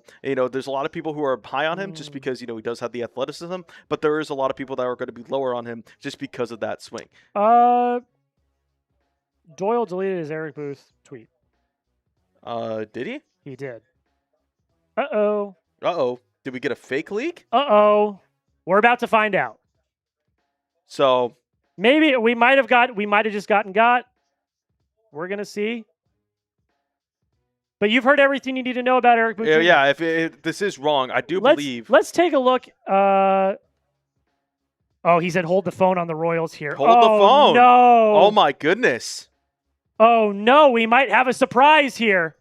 Just recapping the first five picks, let's put up the first 4 picks just to show people where we're at. We might have a surprise here. We might have got here. Uh-oh. All right, well, we cannot trust Joe Doyle anymore. Yeah, I guess not. Here it comes. Wow. That's my guy. It's not. Oh, my goodness. They picked my guy. Eric Booth Jr. It is Zion Rose. All right, well, Joe Doyle, your noties are now off. Dude, he was ranked 30th on the big board. This is crazy. All right, let's get that in, and let's talk about it. We got a shocker, ladies and gentlemen. We thought they were going Eric Booth Jr. That's not the case. Zion Rose is the pick here for the Kansas City Royals. That is an absolute shocker. And Joe Doyle is a fraud and will no longer have Twitter notifications on. This is a guy. This is your guy. You talk about it. This is my guy. I had him as my pick for my Padres at pick number 21. I thought he was going to be there. This is a really sneaky good pick for the Kansas City Royals. I do like Eric Booth Jr. I don't think this is a bad pick at all. I know other people are going to see, it's a reach on the big board. But the thing is that it allows a little bit more signability for the Royals. They can get a guy at overslot value in round 2 or round 3. He is a physical specimen. He has outfield versatility. Defense is a little bit questionable, but he can play and he has a good jump and sense of feel for everywhere. His hit tool is amazing. It kind of reminds me of Jackson Merle. He does strike out at the top of the zone a lot, but he does have the contact tool. He can hit from foul pole to foul pole. I think this is a pick where, like I was saying earlier, the Royal system does develop these athletes. He has a nice fluid swing. His swing's not going to be the issue. He does have some bad plate discipline, but this is my guy. I really did like him. His power tool is really good. I think overall, he's going to be a guy who can spray the ball all over the field. And this is just a shocker to me. But honestly, I like the pick. I think that this is a really good pick for the Royals because there are guys in this draft class that you can get at an overslot value in the second round who are still going to be good. And you still have Zion Rose who can be an everyday big league contributor, in my opinion. And he could sneakily become a superstar. This is just an absolute shocker. And Joe Doyle, man, wow. Yeah. This is why you sub, though. This is why you sub. We're going to be giving you the latest as soon as we find this out because what a shocker this is. This is the first shocker of the draft. Like, again, MLB Pipeline had him at 30. You had him like potentially going to San Diego as a top 10 at 21. This is a shocker. Like, look, does he deserve to go top 10? I mean, yeah, he's a dog. He's incredibly athletic, has the advanced hit tool. He's got the power potential. He didn't really show it last year at Louisville. but it's there. It's raw power. Because he doesn't sell out, which is a good thing. If you're looking at straight up hit tool, instead of selling out for the power and striking out a bunch, take your pitches. And so that's a shocker. Like that's a shocker so far. But yeah, Zion Rose goes number 6 overall. A complete shocker to the for me. Kansas City Royals. I had him Complete as a shocker. top 10 guy. Yeah. So, but that's just the first shocker of the draft. And this is what happens. We've talked about this. This is what happens. Like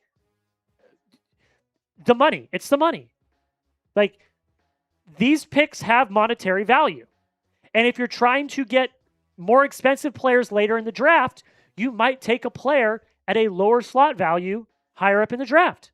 And I think that's exactly what Kansas City did right now. And the thing about this too, and I'll just kind of break this down for you those who don't know, it's the draft ultimately does become a matter of values and slots. It's the weirdest draft in all sports because of the fact that you have the longest time to negotiate with your rookies, and you also can get comp picks back for them, but also the Pirates and Royals don't have the best ownership. They are very poor teams. Mm-hmm. They're small market teams. I love Pittsburgh and I love Kansas City. My brother's actually in Kansas City. Very small market teams. And they have loyal fan bases, but the thing is that if they want to go on overslot, they can. They have that flexibility now. And so I just think that, when you're talking about Zion Rose, he and Derek Coryell, these are guys that they like enough and they think that they could develop enough and that they are going to be able to have more financial flexibility later on in the draft when it really does matter. Because I believe the first 10 rounds, you have to negotiate. After that, you don't have to. So you're getting that flexibility. The 7th pick is coming up right now. All right, who's going to go number 7 overall? There's Eric Booth Jr. Eric Booth Jr. goes number 7 overall to the Baltimore Orioles. So he does not go number 6. He goes one spot later to the Baltimore Orioles. We've kind of already talked about him, but he's the athlete. He is probably one of the best athletes in the entire class. He's a dog. 70 grade speed is his calling card. He has a lot of development that he needs to do. He's one of the youngest players in the entire draft, and there's a lot of development that comes with that. Hit tool, very solid.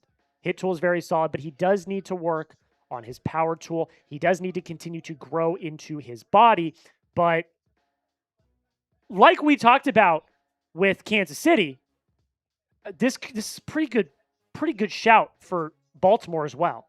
Like the outfield, their outfield depth is questionable. So, give this guy a flyer for a few years, let him develop and see what he's got. Like, again, the power's not really there. He struggles to lift the ball in the air, but he's constantly barreling the baseball, which is a good sign. He's got that 70 grade speed. He covers significant ground in the outfield. He needs to work on his fundamentals in the outfield, but if he can really fine-tune those, he could turn into one of, the best defensive center fielders in all of baseball in years to come.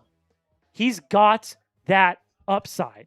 That is something that I'm going to be looking out for over the next few years to really see how he adapts. Like, the kid's a dog. Looks like, sorry, I was reading something that's not correct. That's my bad. But he's got the upside. He's got the speed. He's got the hit tool. Graded as a 60 overall according to MLB Pipeline. I'm pretty bullish on this pick. I think that this is a very, very solid pick for the Baltimore Orioles. Let's take a look at the next 4 picks. Who is coming up next in the draft? Baltimore goes at number 7. I believe we have the Athletics at number 8. And then it's going to start. Oh, no. Oopsie. I put my invisibility cloak on. There it is. The Athletics at number 8. They are on the clock. We got the Braves at 9, a very interesting team because they've been very good this year. We've got the Rockies at 10, the Nationals at 11. Zion Rose was a surprise, so I'm not even going to say this is where it starts to get crazy. It already has gotten crazy. But as we start to get some of these other guys off the board, it's going to start to become even more crazy. I will say this. I will point this out. We are up to what? Is this number... we're at 7. This number 7 overall now. So we finished through 7 Jacob picks. Lombard is continuing to fall. And I think there's a rumor earlier that, with Jacob Lombard, he's expecting a lot. I did see that, yes. He's expecting a lot. And yes. to his credit, why shouldn't he? But also, I think the whole thing is with Jacob Lombard is that there's still a lot of doubts in his game for me. Obviously, we're expecting him to come off within this NBC period before the great switch at 10. But my one note on Jacob Lombard was that he has some questions about his arm at shortstop, and he has some questions about his power. I think his power is at a 60 hit grade, but just because of the fact that, he's expected to have that power. He's expected to grow into that. But I don't know if he will. So I think, you're going to be projecting. Obviously, that's the entire point of this draft. But, at the same time, we have to understand he's going to be expecting a lot of money. And he could just go back to college, or he could just go to college to Miami, who was offering him a bag. Miami is reportedly willing to get Jacob Lombard no matter what cost. So I do think that we just have to be wary of what exactly he's expecting. I see Brutch Mob in the comments talking some smack. Let me take a look at his comments real quick. Someone just asked, why are the Braves drafting so high? Because this is based on last year. Yep. This is based on last year. The draft happens in the middle of the season because college and high school seasons are in the spring. So it's unlike any other sport. College and high school is in the spring. So therefore, the draft happens a few months later. It just happens to be in the middle of the baseball season. So these draft picks are based off of last year. So that's why the Braves are picking so high. Dr. Checkmate with the super chat saying MLB needs both a salary cap and floor. I agree. Yeah, I think a floor definitely. Salary cap, they really have to refine a salary cap. Like it's a tricky slope. Regarding Brutch Mob here, he said you said that the Rockies need a catcher. What are you saying? I did not say that. We didn't say that. One, we never said that. Two, you're taking prospects that you're not going to see for years. So I don't know what you're on about. These guys don't know anything. Maybe you don't know anything. I don't know what this guy's talking about, but whatever. Okay, the Athletics. It's Drew Burress. I like this pick for the Athletics. Yep. Drew Burress going number 8 overall to the Athletics. This is a guy that we talked about pregame. This is a guy we talked about pre-draft as one of our favorite prospects coming in. Elite power hitter. Plus to plus power to all fields. I mean, just one of the best power hitters in the entire class. Advanced bat speed, excellent plate discipline. He has one of the highest offensive ceilings in the entire draft. The problem is he might also have a pretty low floor. He's also a solid athlete. He's got, enough speed to be a contributor in the outfield, but not game-wrecking speed like Eric Booth Jr., who we just talked about. He needs to work on his contact, though. That's his biggest issue. It's not bad, but his floor, I think, kind of depends on it. His stock is going to rely heavily on his bat. Yeah. If he can hit, and he can hit for contact, not just power, fantastic. But if that hit tool is unable to develop, we might have an issue. That's the biggest thing to watch out for with Drew Burress. The power is certainly there. We've seen it to all fields. Incredibly impressive. But it's the hit tool. It ultimately does become the hit tool for me. And there's a lot to like about his game.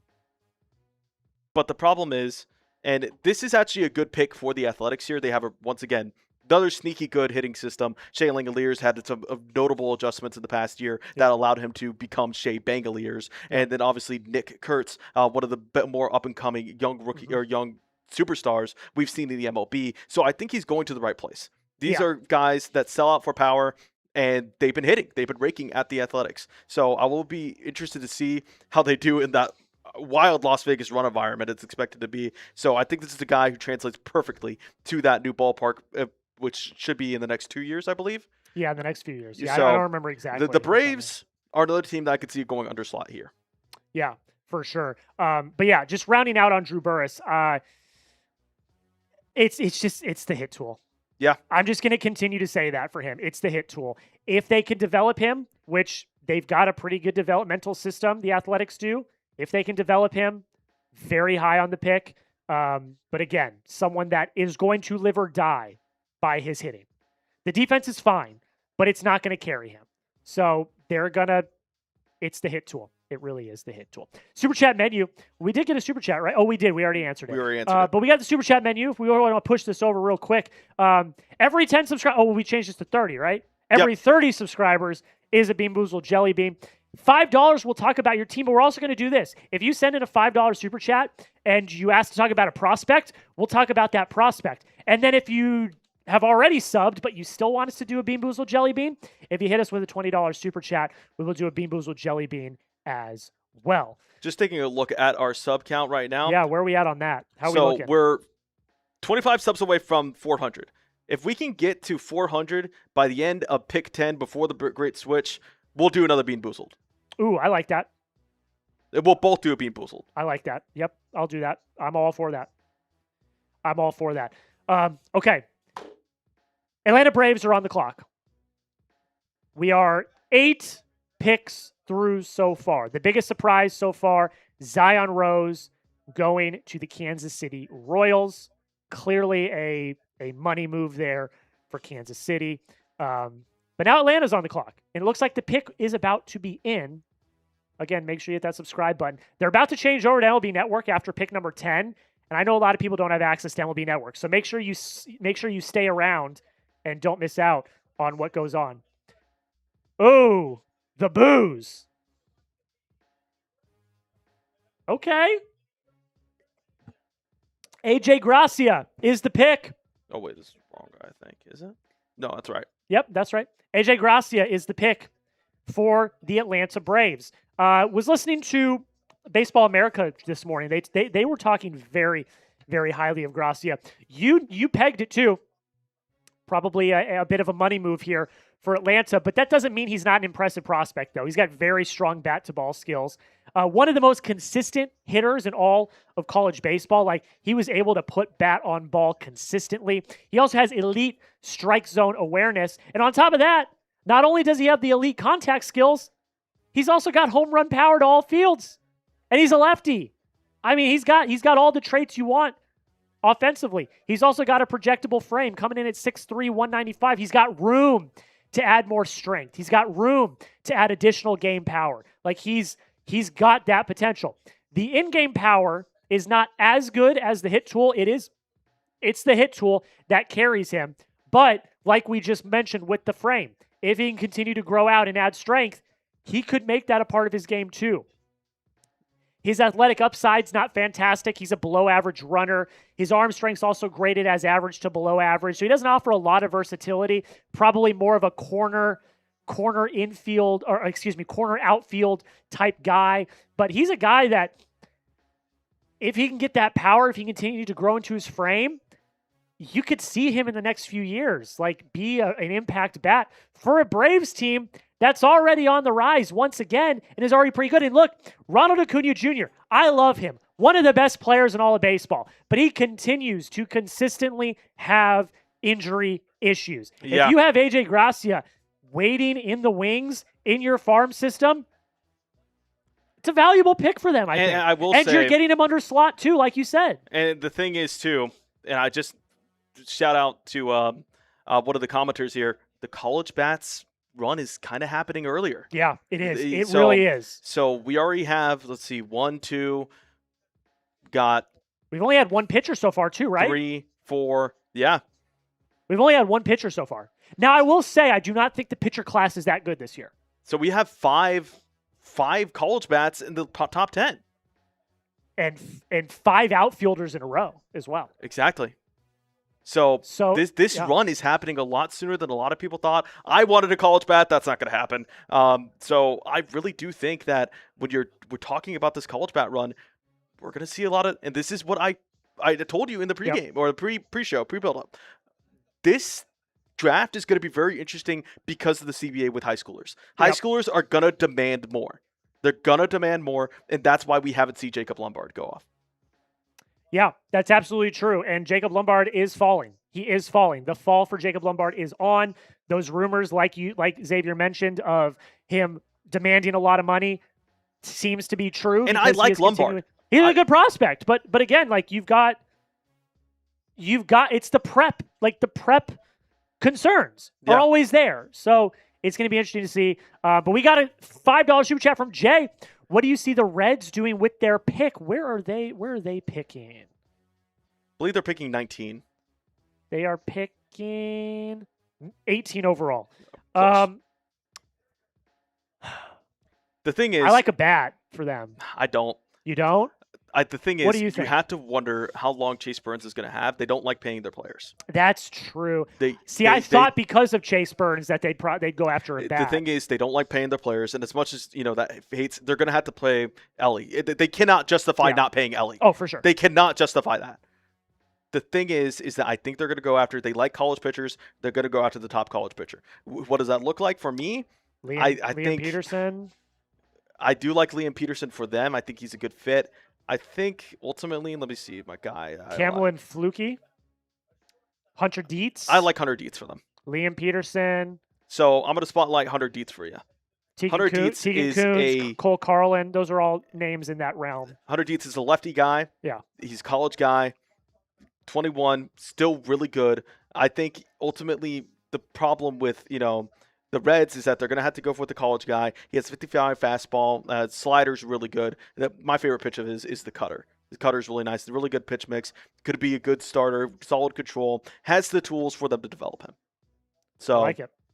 I think he's going to be really good for them at that pick. So they have a lot of ways to go. I think it's going to be a college arm for them. Thank you so much for the super chat, my friend. One more time, just reminding you guys, every $5 super chat, we will either talk about your team, or if you have a specific prospect you want us to talk about, we will talk about that prospect as well. The pick is in for the Colorado Rockies, and it is one Tyler Bell, shortstop from Kentucky. We're going to get those graphics up here in a second. And by the way, programming alert. They are about to end their coverage on NBC, and it's going to go over to MLB Network.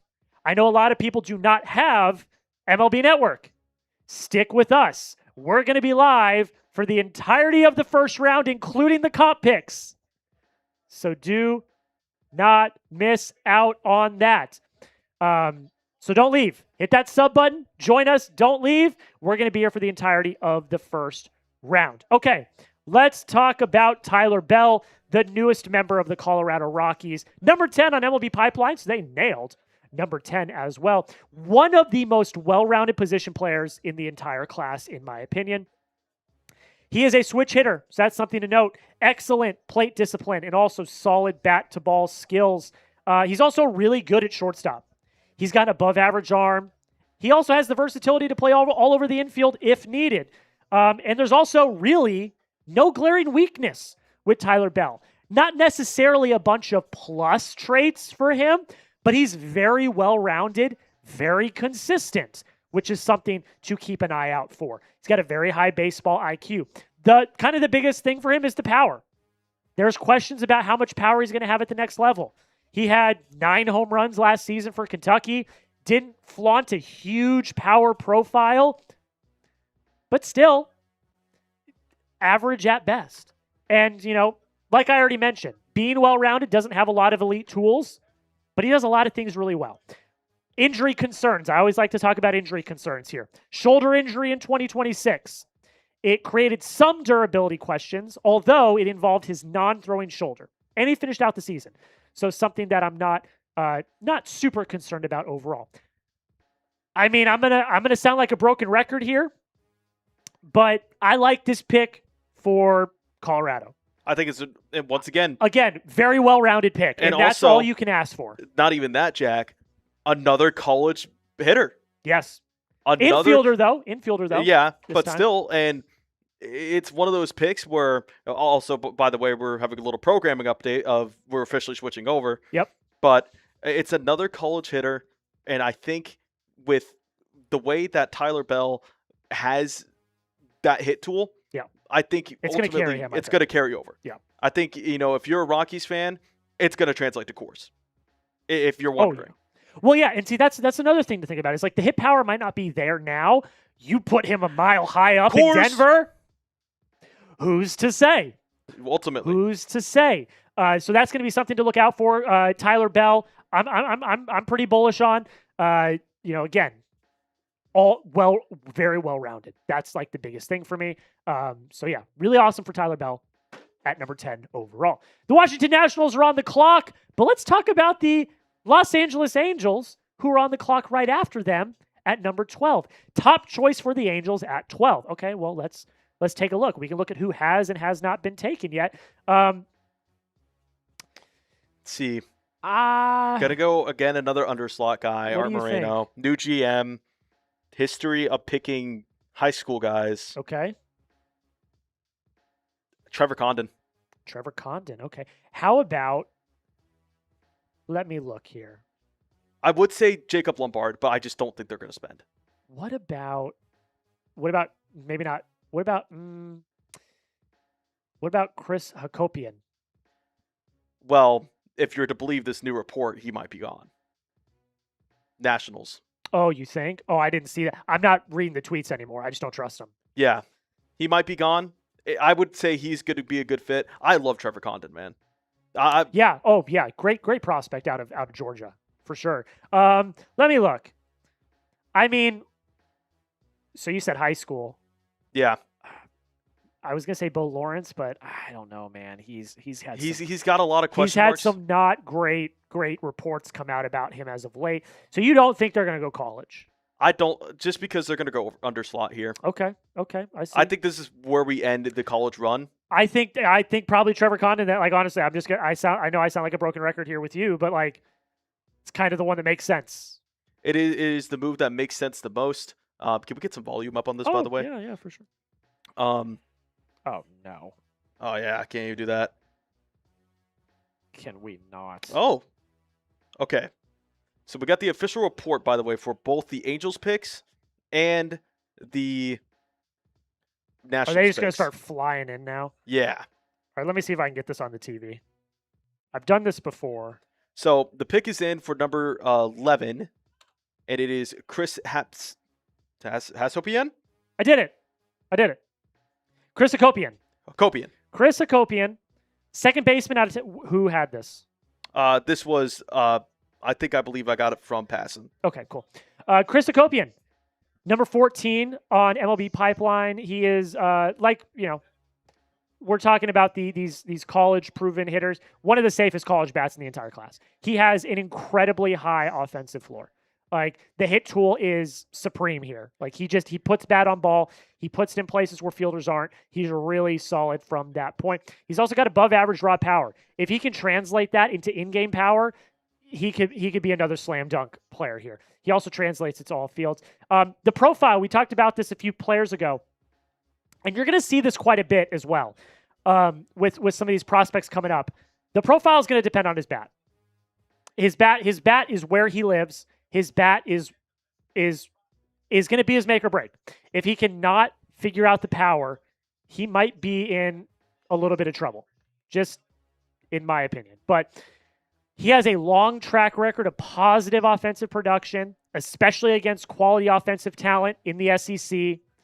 And again, I think the thing I like about his power is he does it to all fields and not just pull side, which we see quite a bit. Like, the pull side, people just going pull side is something that is not great. He also has had some recent lower back issues that have raised some durability concerns. The scouts have viewed those concerns as more manageable than chronic, but something to think about over the next, as he continues to improve as a prospect. As Rob Manfred comes out to announce the pick, Hakopian, there it is. Chris Hakopian from Texas A&M headed to the Washington Nationals. Let's take a look at the upcoming picks. Just want to show people that are still here what picks are coming up. We've got the Angels on the clock. The Angels are coming up next. And then we get into real crazy hours. Yeah. So Angels at 12. We've got the Cardinals at 13. Marlins at 14. How about the Marlins this year, by the way? It's been absolutely fantastic. The D-backs are at number 15. And then if we carry on here, we've got the hometown Rangers at number 16, Astros at 17. We've got the Reds at 18 and the Guardians at 19.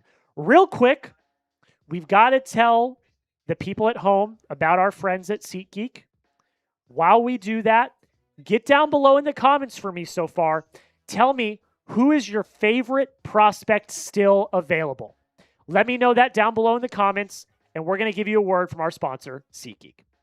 Ladies and gentlemen, it is the best time of year. We are in the dog days of summer, but baseball is on fire right now. And there's not many other things I'd rather be doing during the summer than heading to a ball game, which is why I want to give the sponsor of today's live, SeatGeek, a huge shout out. SeatGeek is MLB's official ticket marketplace. Your tickets are fully guaranteed and instantly fulfilled in your account after purchase. And SeatGeek's got your back, guys. Every ticket's rated on a scale of 1 to 10, so you know you're getting a good deal. You just got to look for the green dots. The green means good, the red means bad. With over 35 million downloads, SeatGeek is America's #1 rated ticket app. Ladies and gentlemen, the All-Star Game is taking place this week, and if you want to go to Citizens Bank Park in Philadelphia and check out the greatest and brightest stars of Major League Baseball, you got to get your tickets at SeatGeek. There are still tickets available. Also, the Home Run Derby taking place in the next few days as well. You can get your tickets to the Home Run Derby on SeatGeek as well. And of course, you know I've got a code for you guys.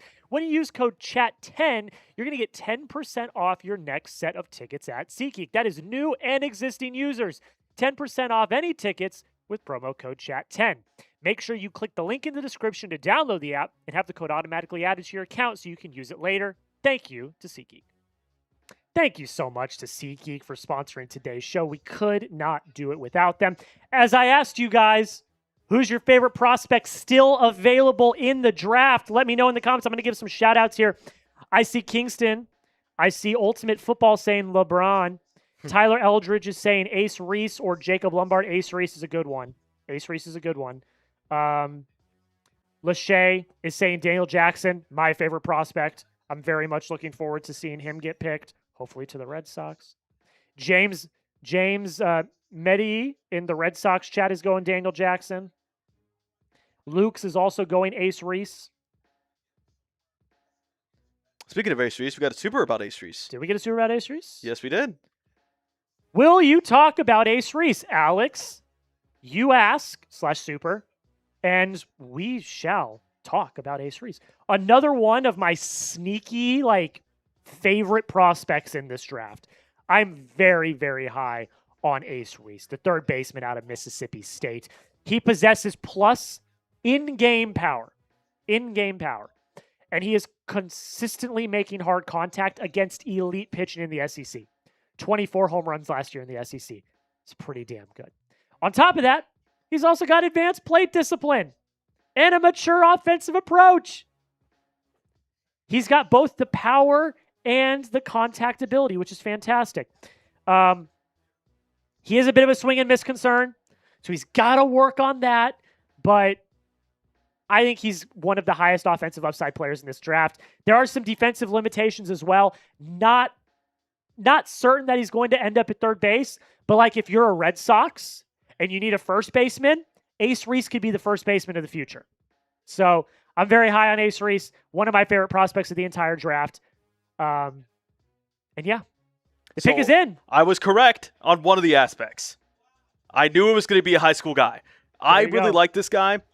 He's a two-way prospect. I think he projects better as a bat, but I could see a way where and funny enough, it's the Angels, two-way guy on the Angels. Who would have thought? But this is the guy where I think he could do both. He could easily do both. He has a really good pitch mix. He has a really good plate discipline. I think the whole thing is that if you think he has a higher ceiling as a bat, put him as a bat. But if you think he's a serviceable enough bat while being an advanced level pitcher, make him a two-way guy. That's the way I think of it.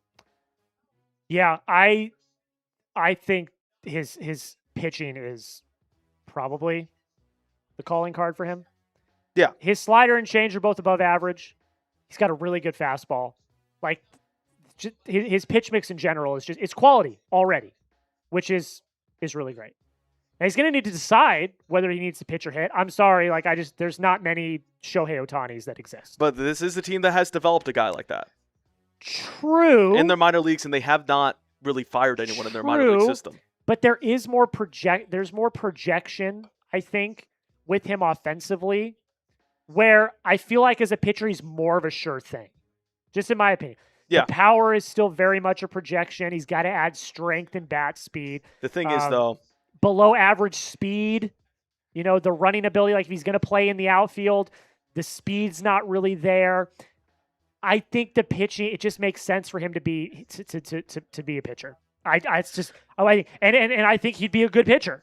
Yeah, middle I of the agree. rotation type guy. Like he's got the juice to do that. The one thing I will give you some feedback on there, Jack, is look at his age.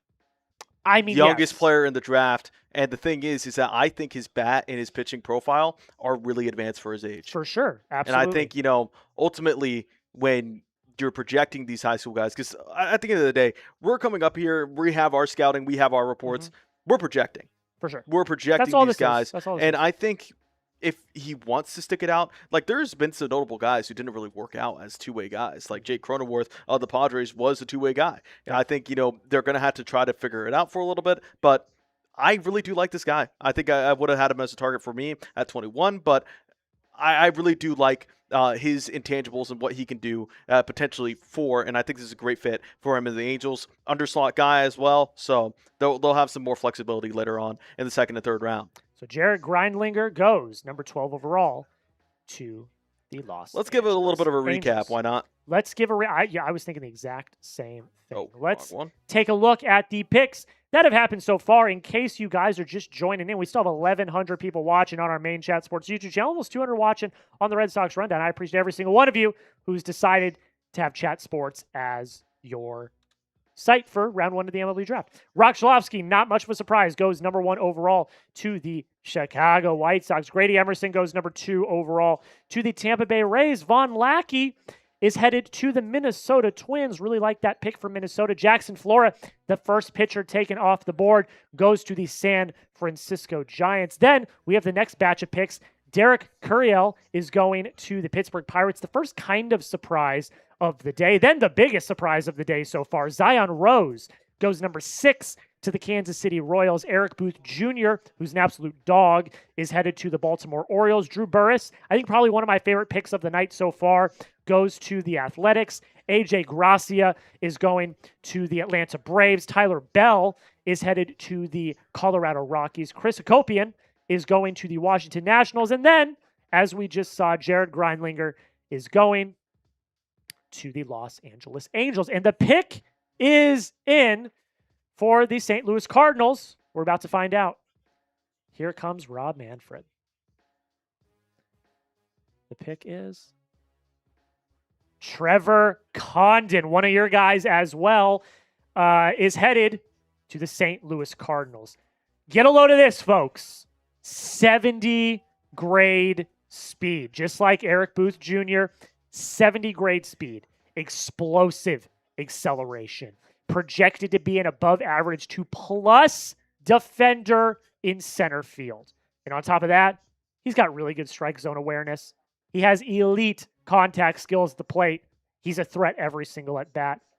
And even with his elite speed, he's also got power projection. He's not a speed first prospect, believe it or not. He's got power projection to back it up. He does have a bit of a smaller frame, something to watch out for. Has a lot of development left that he needs to do. Has some unorthodox swing mechanics as well. But again, he's young. There's a lot of projection with these prep prospects. If he hits, this could be one of the picks of the draft. 100%. And one of your guys. I think, ultimately the thing that I like about Trevor Condon is his speed, and this is a perfect fit once again. I think, if you're asking a guy to develop a speed hit tool guy, it's going to be Trevor Condon, man. Obviously that ceiling is a little limited. I still think he has the potential to be an above average starter for any team, and I think the Cardinals are a perfect team. That outfield's going to be a little bit stacked. There are some question marks on that outfield, so I think once again, you're filling a need for the future when you're already at an advance in your rebuild. So I think Cardinals are a team lucky to have Trevor Condon fall to them, and it's a perfect fit in my opinion. We have a super chat from SMS Sports. Jack, what is my Yankees' biggest issue, and can they address it in this draft? First off, the Yankees' biggest issue is everything because the Yankees suck. But in all seriousness, the rotation's solid. I think they're overstacked on the rotation. I think, I think it's solid. I wouldn't call it elite. The bullpen, they could always continue to improve the bullpen. Their lineup is fine. I think it's really dependent on Judge. It's very dependent on Judge, which is a big issue. If you're dependent on one player, your lineup's a big issue. Although Ben Rice is a dog. Ben Rice is a dog. Bellinger's been okay. Stanton's been hurt though too, so you don't have him either. And you gotta wonder how many years he has left. I think you could go any way here, and that's the thing about the MLB draft because you're asking can they address it in this draft? Any pick you make in this draft's not going to have an immediate impact, say, this year. It's going to be probably a year or two down the line. And because they're drafting later, because they're drafting the comp picks, right? They don't even have a draft. They don't even have a pick in the first round, right? It's the comp picks. Yes. At the end of the first round, right? So the way that the Yankees line up is that whenever I think they're still technically in the first round. Well, yeah, but it's in the comp picks in the first round. So it's not even in the traditional first round. So they're late in the first round. So I think you can really try to do BPA here, especially that late in. Let me see their pick real quick. You're not gonna have anything that's So they're at pick 35. Yeah, I mean, my best available for pick 35 in that range. Although you never know. I really could see them go even a Mason Edwards, college arm. Mm-hmm. You could go with a Taylor Rabe, Mississippi from Mississippi Ole Miss. I think those are probably your guys, bullpen guys that you could really translate. So I think the Yankees, the good thing about them is that they have so many rotational guys. Mm-hmm. But eventually you're going to think that they could probably just fill that need at the big league level with trading them. Yeah. So I think that's probably where I'm asking or where I'm going with SM Sports. I think, Yankees do have a good team on paper, but it's just ultimately they're going to have to rely on Judge this year. Yeah. Yeah, and again, I don't think that any pick that they make this year, it's just a fact. No pick that they make this year is going to contribute this year. I'll tell you that right now. And even if there was a situation where they were to, it would be not nearly comparable to Aaron Judge. So again, they can try to address it in the draft, but it's not going to have an impact this year, probably next year as well. Braden with a question. What do you guys think about Gio Rojas? What round? He's going to go round 1, I think. Yeah. He's there just hasn't been a lot of pitchers take. No. I like him. I do. He got a power fastball. He mixes it with a plus slider. That 1-2 punch is absolutely nasty. He's also got advanced command, which is really awesome. He's a really intriguing prospect. There just hasn't been a lot of pitchers taken yet. He will go round 1. I'm almost certain, but yeah, just not yet. I just think, what do you think? There's been a run on bats, and so he just hasn't been taken. He's ranked. And I don't. He's ranked 8th in MLB pipeline. And the one thing is too, my guy is falling in Justin LeBron.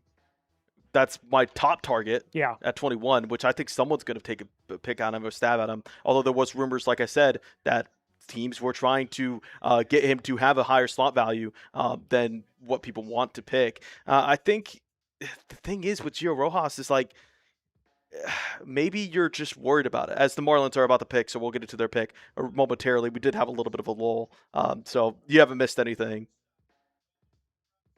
Okay, Jacob Lombard's off the board. Is off the board. He is headed to the Miami Marlins, and Marlins got to steal. Marlins got to spend. I think the Marlins got to steal. Well, but do they, though? Because they had leverage at that point because he was falling. I think they got to steal here. One of the best athletes in the entire class. Plus speed, premium defense at shortstop. He already has plus raw power, got the potential to be a 25-plus home run guy. The biggest thing with him is swing and miss. Pretty big swing and miss concerns. He also struggles with velocity at the top of the zone, which is where a lot of major league pitchers live. So that's not great. The hit tool as a whole, there's some big questions around the hit tool. The power is going to come. The power's there. We've already seen it. We already know that it exists. But it's the hit tool. He's got to fix the hit tool. If he can do that, this might be one of the steals of the draft. He's also got an insanely high baseball IQ as well. Yeah. So I think, ultimately with Lombard, it's just Miami apparently is offering up a bag. And that doesn't change. Just because he got picked doesn't mean he's going to sign. Just want to let that out there, is that just because, the Marlins picked him, they still got to spend that slot value. Yeah. So I think ultimately with Lombard, it's going to be, can they get him to sign? Because I do think that, yes, the team kind of holds some leverage, but he can always just go to college. Yeah. Absolutely. And is he I'm just forgetting off the top of my head. Does he have the Vandy? Is he the Vandy commit? No, he's Miami, which Miami offered him a bag reportedly. That's true. Okay. That's. Can we get one more sub? We'll do Bean Boozled. One more sub. I believe we still have 1,000 of y'all watching. We got 1,000 people still watching on our main Chat Sports YouTube channel. If you have not already hit that subscribe button, join the family today. We are going to be live for the MLB trade deadline, which is coming up in a few weeks. We're also live for every single World Series game. If you guys want more baseball coverage on Chat Sports, we got to prove to the bosses that there is an audience for it. So hit that sub button if you've not already. Join the family today. Become a Chat Sports real one. Let's go. I appreciate every single person that's watched today, by the way. So let's get some Bean Boozled. Bean Boozled time. I have been, 3 for 3 on bad ones? So I've got liver and onions or cappuccino. Oh, God. Liver and onions is my least favorite.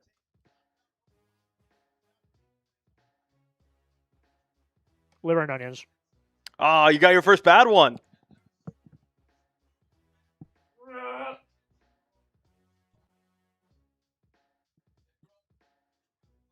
All right, let me get this. It's the worst one. It's the worst one. All right, what did I get again? Stink bug or toasted marshmallow? It's also stuck in my teeth, so that's delightful. Yay! You got a good one. Finally. Well, the tables have turned. Keep hitting that sub button. We just gained 20 subscribers, which is absolutely awesome. Keep hitting that sub button. Oh, we just lost one. Crazy. Aww. It's a bot. It was a bot. It was a bot. Keep hitting that sub button. We appreciate it. Thank you guys so much for watching. Let's take a look at the next 4 picks. Let's see who's coming up next. The Arizona Diamondbacks, my hometown team, are on the clock. And then we're getting into our territory. Yeah. Back to back. So we are going to be recording shorts. We are going to be recording shorts. Red Sox rundown viewers. The Red Sox pick is coming up soon. They're picking number 20 overall. And for anyone who's following my socials and came here from any of my socials, Padres short will be coming out. We've got Santino doing that for us. Yeah, appreciate you, Santino. He's a legit man. Does he know distro on these yet? I don't believe so. We'll see. So, next 4 picks. While we're getting that. Yep, next 4 picks are coming up. D-backs are on the clock. So after then after the D-backs, we've got the Texas Rangers, Houston Astros, Cincinnati Reds, Cleveland Guardians. Then we're going to have the Red Sox and the Padres. This board is getting really good for me. It gets interesting now. I really like this board. It gets interesting. I really like this board for both of us. Because the thing is, the high school guys fell in, I don't really think we were going to get, any of the Jacob Lombard or Trevor Condon, but, they fell later. Yeah. Although my guy's gone. So next pick is in. Pick is in. Here comes Rob Manfred. There's just a bunch of Oh, there's Wally. There's Wally. I saw Wally. All right. Arizona Diamondbacks selection is up. Ooh, I like this for Arizona. Ryder Helfrich. Love the name, too. Ryder Helfrich. There's Baxter. D-backs mascot. Goes to the Arizona Diamondbacks. I like this pick for them quite a bit. Elite defensive catcher. Yep. 60 grade arm, advanced game calling, pitch staff management skills. He's a dog behind the plate. He's fantastic.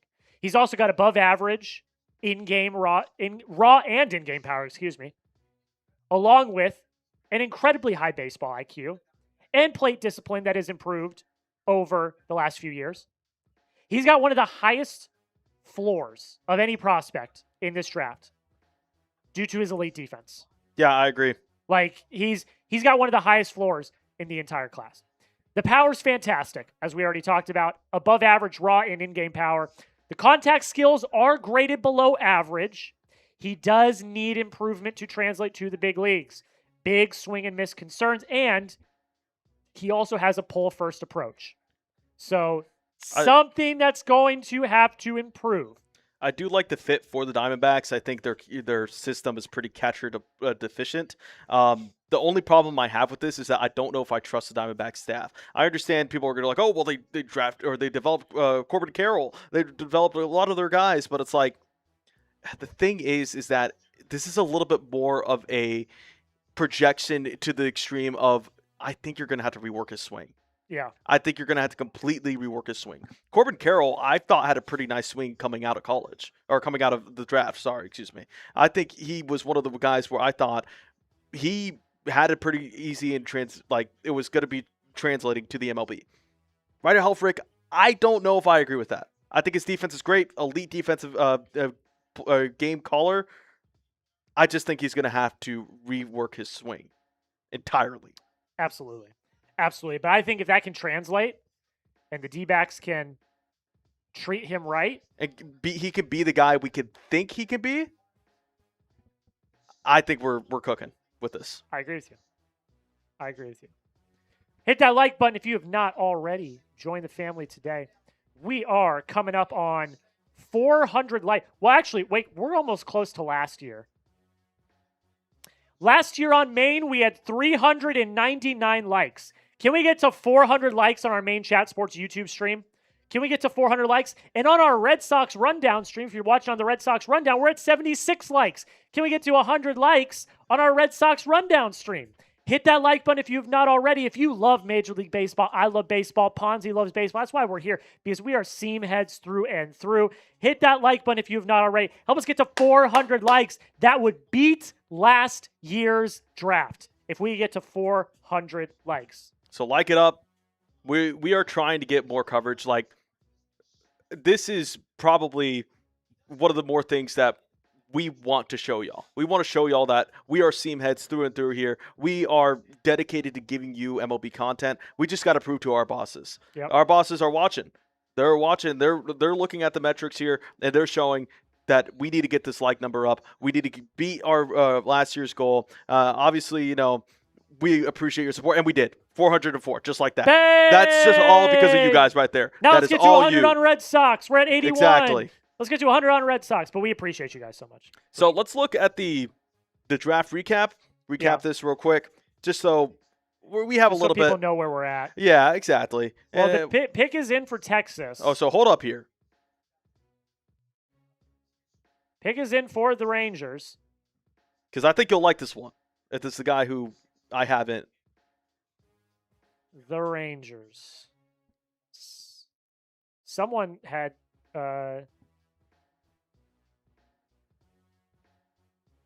Braden, who super chatted $2 a few minutes ago, is going to be very happy about this one. Gio Rojas is the pick. Great for fit. The Texas Rangers. I love it. Love the fit. I love it. And I've been saying this all day, and I'm going to sound like a broken record, but I love this pick. Power fastball. We kind of talked about him a little bit ago, but we're going to talk about him again because he is officially a member of the Texas Rangers. Power fastball and a plus slider. An incredible 1-2 punch of pitches. That is just He's just fantastic. awesome. He's got advanced command as well. He constantly fills the zone. Low walk rates, a repeatable delivery, everything you could possibly hope for in a pitching prep prospect. Nonetheless, 3-pitch mix, deceptible delivery, overall athleticism make him one of the most intriguing prep prospects in this class. And the Rangers get him at 16 overall. Needs to work on his changeup. He needs to continue to develop that. But if he can, he's going to turn into one of the best pitching prospects to come out of this draft. I agree 100%. Yeah. Just amazing Value. value. He relies a little too much on the fastball slider, needs to add a third pitch. But if he can do that, it's wraps, man. And I really do think good. This guy's special. This guy is going to the perfect fit for him once again. The Rangers developmental lab, say what you want about their offense. They know how to develop pitchers, man. That's literally what got them to the World Series a couple years ago. And they just went on a magical run with their offense. So I think this is a perfect fit for him. Perfect execution from the Texas Rangers. Probably going to have to get a little bit above slot here, but I think for what you're getting and what I think he could be, perfect. And now the Houston Astros are on the clock. Make sure you hit that subscribe button if you have not already. Xavier, who's your best prospect available? Talk about them for a second as I slack Santino. Yeah, give me a second here to get on screen. Yeah. So we're going to talk about best players available here. Mine is, of course, still Daniel Jackson. But Xavier, if you want to break down your best players still available, as I slack Santino, as we were getting ready for the Red Sox and the Padres picks. I don't know how he's not been picked yet. I don't know how he's not been picked yet, Jack.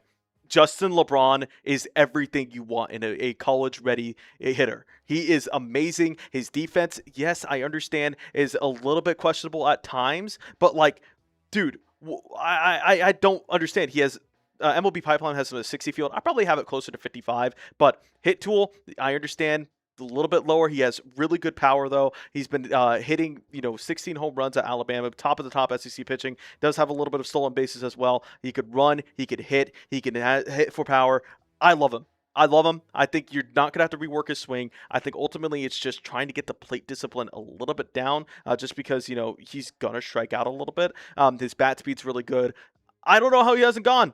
He has raw power. He has a decent hit tool. Everything grades at least a plus level. It is just incredible how he has not been picked yet. What do you think it is? I think he's probably asking for a little bit. You think? I think there were some rumors. Once again, those interested in my Padres rumors, AJ Preller's been trying to drive the price up on him, is what a popular rumor has been. And I think if he does get to them, he has a lot more money to spend because of the Dylan Cease deal. This is going to be a fantastic steal for whoever gets him. Maybe it's the Astros. Who knows? No, it is not. I will reveal that here in a moment, but just incredible that he has not been picked.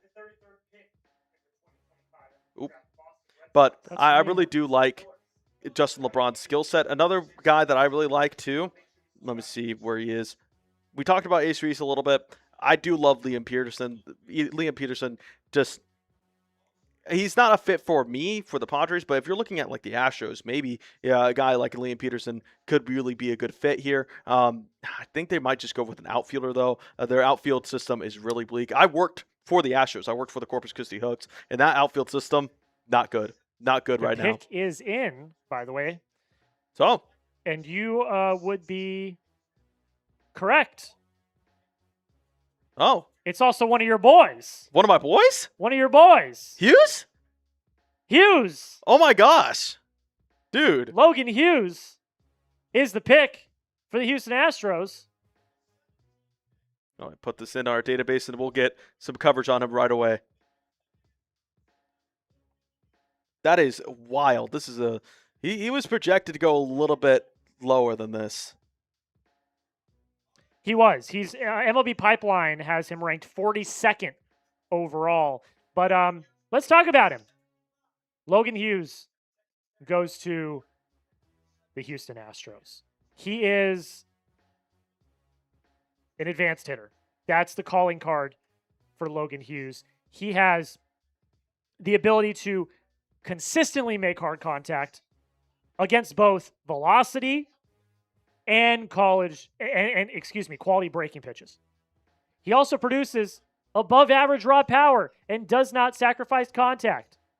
His strikeout rates, this is the thing. His strikeout rates have remained really, really low. Even with the home run production, he's been fantastic. He also has a good track record of offensive production against challenging competition. Below average runner, though. He's got limited range in the outfield. Left field is probably his most long-term position according to scouts.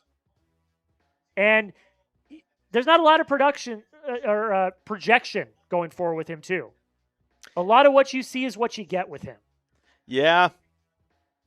And, as a guy who watched too many Texas Tech baseball, he was pretty much the only good at bat that we had. So, it is obviously those numbers they're awesome. But, the thing is with Logan Hughes is that you have to wonder if his bat is going to translate. For sure. I think it will. But there is some concern that, you look at him and you're like, well, we're going to be projecting a lot more just because he's smart and he knows what pitch to swing at. But is that a level of Big 12 college baseball? Or is that because, he's actually really good at that bat speed? I do have some questions about that bat speed.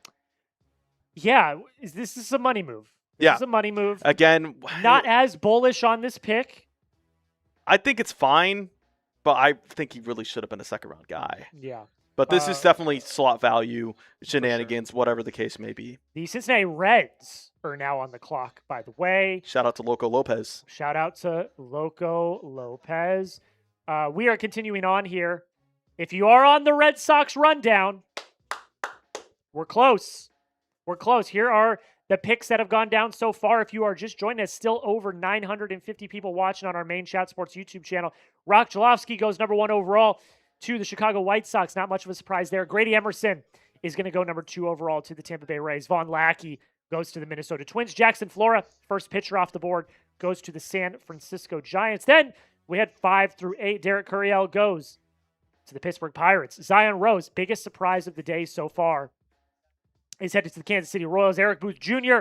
is going to the Baltimore Orioles, and Drew Burris, probably one of my favorite picks of the day, is headed to the Athletics. AJ Gracia heading over to the Atlanta Braves. Tyler Bell to the Rockies. Chris Hakopian goes to the Washington Nationals. Jared Grindlinger goes to the Angels. And rounding out the top 16, Trevor Condon, another pick that we are both very bullish on, goes to the St. Louis Cardinals. Jacob Lombard, his fall ends with the Marlins at 14. Ryder Helfrich goes to the Diamondbacks, another pick that we're both very bullish on. Gio Rojas goes to Texas Rangers, and Logan Hughes goes to the Houston Astros. What's up, Mitch?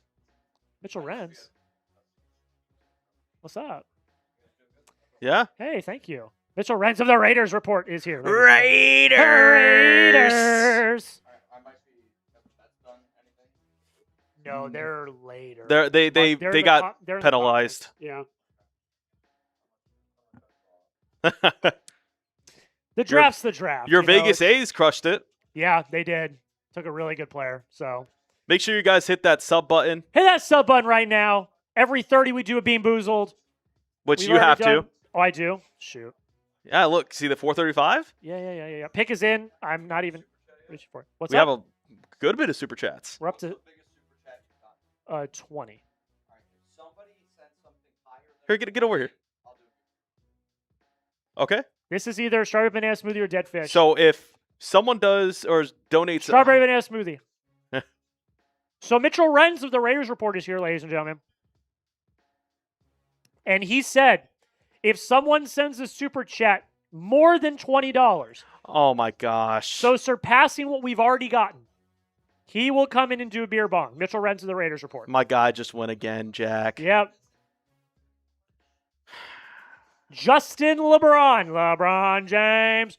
Justin LeBron is the pick for the Cincinnati Reds at number 18. Ponzi is in absolute shambles. This is very if you're sad a Reds day. fan, if you're Loco Lopez, I would not be in shambles. I would be very happy because this guy's a stud. He is He a stud, Jack. A fantastic package of advanced bat-to-ball skills, and he's got plus graded raw power. This guy's a baller. He's also a smooth fielder at short. He's got solid arm strength, really reliable hands. He projects to be a really reliable middle of the order bat. He brings power and contact potential. The potential is sky high for him. MLB Pipeline had him ranked number 9 overall.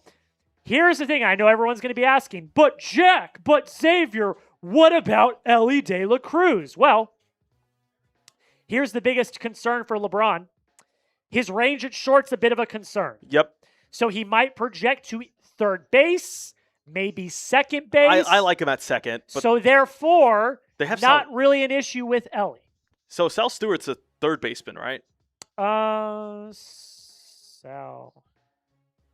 But either way, talking about LeBron, I was talking about him earlier. If you were listening to my take of this, he is just, I think he's just the steal of the draft so far. Reds absolutely crushed it with this one. And I said they were going to take a college pitcher. What do I know? What do I know, man? It's a great pick for them. But it is a great pick. He fell. LeBron. He fell. And I think they probably would have gone like 100 deets had LeBron not been on the board. But just incredible value for the Reds, man. You need to go get a beer bong. Yeah, you do. You need to go get a beer bong. Because we got our first super chat on Red Sox today. Oh. And Mitchell Renz is going to have to go get a beer bong. So That's Maine. Oh, it is? Shoot. Where are we? That's Red Sox. Yep, Sweet Caroline. Oh, my goodness. So Mitch has got to go get a beer bong. Oh, that's Big Daddy Joe. I thought that was my mom. That's Big Daddy Joe. An absolute legend of the Red Sox rundown is here, ladies and gentlemen. Wait, do you see Brown's report? Wait, LeBron to Ohio's confirmed? Wait a minute. Ladies and gentlemen, James says I'm a 49ers report follower. Thank you so much, James. Thank you for watching. Mitch has got to go get a beer bong. Because Big Daddy Joe's in Let's go, Big Daddy Joe. Big Daddy Joe's in the building. $30 super chat on our Red Sox channel. Hope Mitch is thirsty. Mitch is getting a beer bong right now. The pick is in for the Cleveland Guardians, and then it's Red Sox time, ladies and gentlemen. We're about to go back to back, ladies and gentlemen. Woo! I'm pumped. If they take Daniel Jackson, which I don't think they are. I don't think the Red Sox are going to either. I think I might. Hunter Dietz is still there, and I might think about taking him. If you're the Red Sox. Shout out to Big Daddy Joe, $30 super chat. Mitchell Renz is getting a beer bong. He's going to be back here in a minute. Cleveland Guardians pick is in. The Boston Red Sox are on the clock. We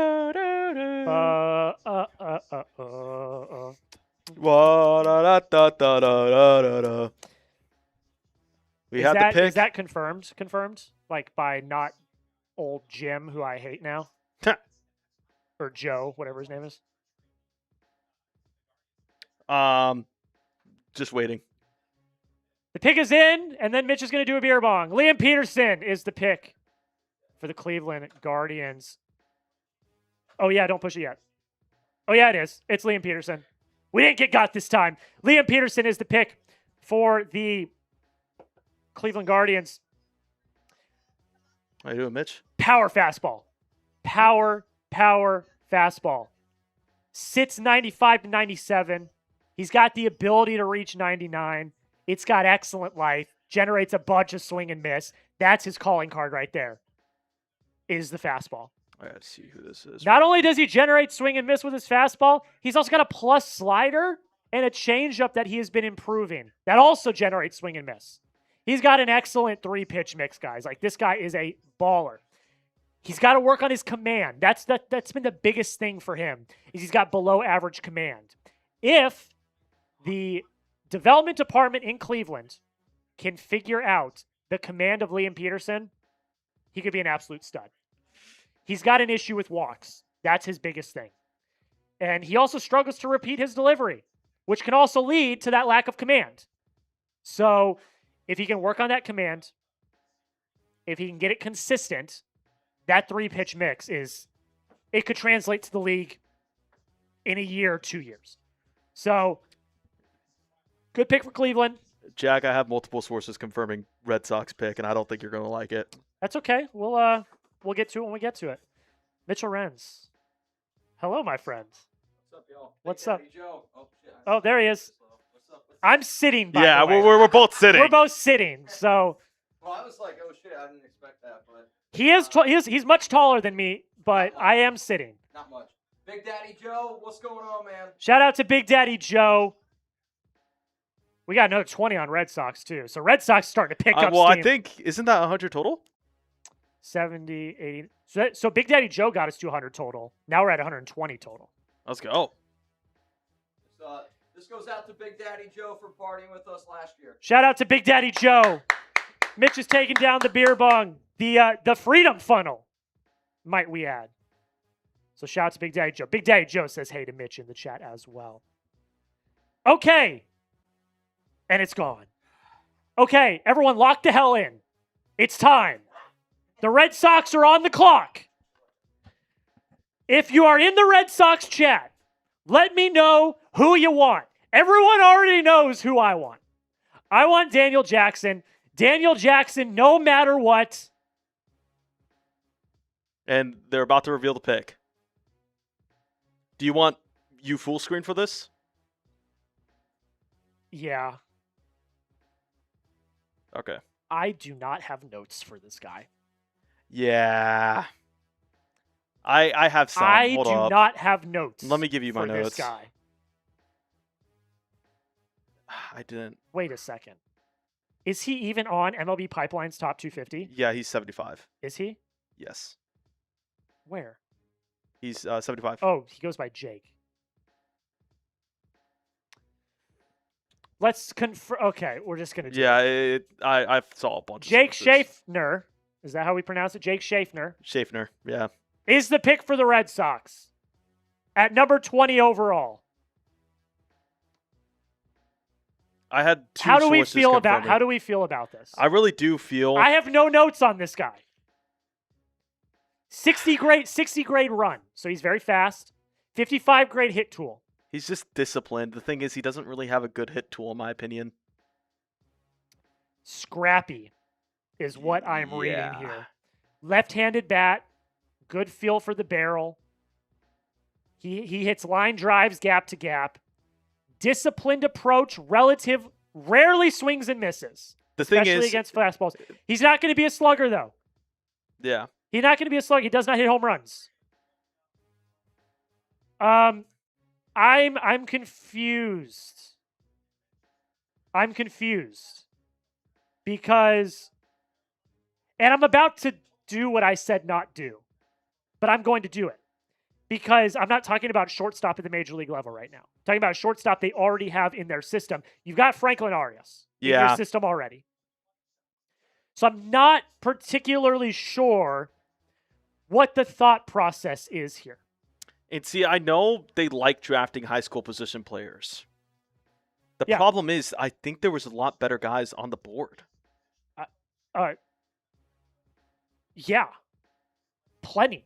And like, Obviously, the Bo Lawrence workout did not go well. Obviously. so we're getting But you- official but- confirmed but- from right now. Ace Reese? They must still on the like board? a guy they view in the second round. Daniel Jackson still on the board. Aiden Ruiz still on the board. Caden Sorrell still on the board.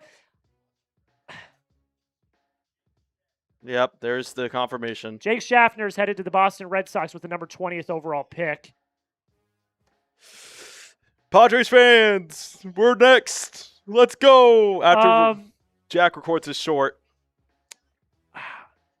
I just my don't biggest- have. I just don't know. My cliff notes on him: plate discipline, plate discipline, plate discipline. Okay as a fielder. You're probably going to be projecting to move. Yeah, let me listen to them real quick. Contact skills, advanced approach. Is this the year we finally? My last guy in Tyler Spangler. Let's put up a full screen graphic real quick just to put up the stuff. Well, so you can't do scouting report because I don't have any notes, but you can do player pick. You can do player pick. Okay, hold up. Yeah, player picks there. So I just missed out on doing notes for him because I did my top 70. He's 75. I wasn't impressed. I had him as my 100th guy. Oh, brother. I had him as the guy who I thought if someone picks him in the third round, it's fine. Yeah. It's the hit tool. It's the fielding. His exit velo was up. It was the highest it ever was. Below average power. This is going to be a His comps. You want to hear his comps? what? Nick Ahmed, David Fletcher, a lighter hitting version of Tommy Edman. Good freaking grief. Yeah, I had Tommy Edman as my comp. Good freaking grief. Are you ready Okay, for let this? me let Santino know that we're about to do a short. About to do back-to-back shorts. I don't want to get spoiled. I don't want to get spoiled. I don't get it. I don't understand. You literally titled this short, Craig is cooked. I mean, did he give up? Has he given up? Yeah, that's what I'm saying. Okay, all right, here we go. Here we go. Okay. Okay.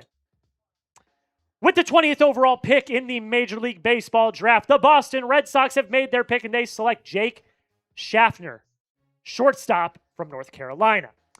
I'm scratching my head on this one because there were plenty of other options that I would have rather taken.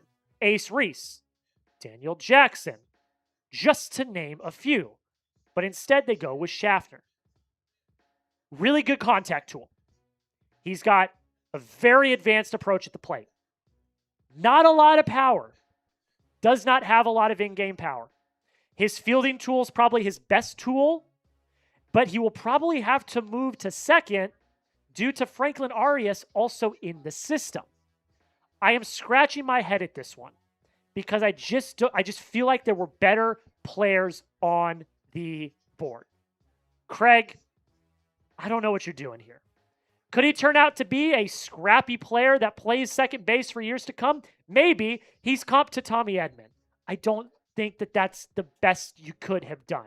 I thought there were better players on the board.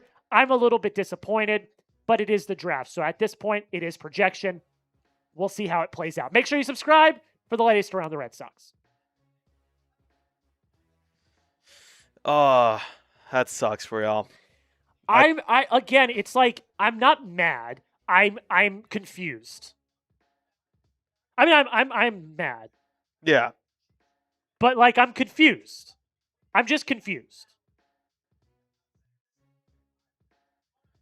Let's see. Trying to see where this guy's at. Is Coleman. Bobby Bramila off the table? I think he's gonna fall because he had more UCL damage apparently. Okay, here we go. Padres pick now. Yep. Padres pick now coming out.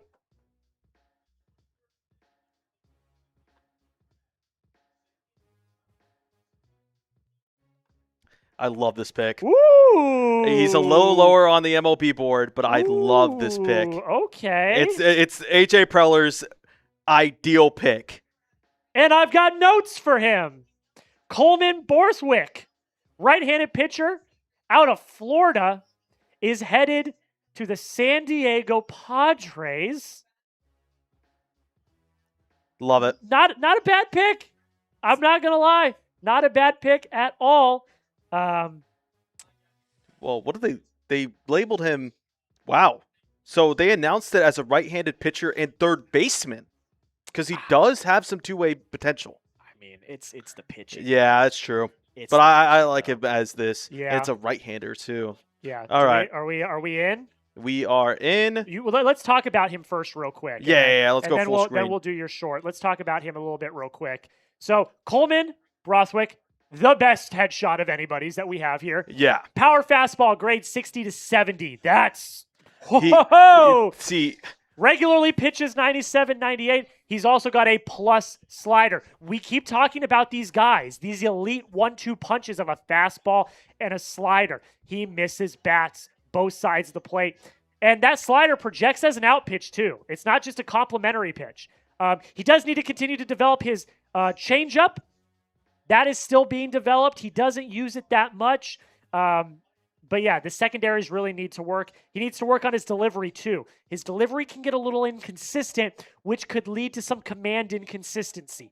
If he can work on that, if he can get that third pitch really honed in, my Lord, they might have cooked. Yeah, and the thing is, the difference is the high school or the prep arms continued streak here for the San Diego Padres. But you look at his height, 6'6", 245. This guy is a behemoth, and they picked back-to-back years where they've had absolute behemoths in this draft. They love to draft these guys. These are guys that overslot value. Coleman Borthwick will serve as a developmental piece that has a 1-2 combo with a deadly fastball and a deadly slider, in my opinion. The changeup is the one pitch I have worries about, but I think ultimately if he relies on that 2-pitch mix, he'll be a workhorse starter for the San Diego Padres.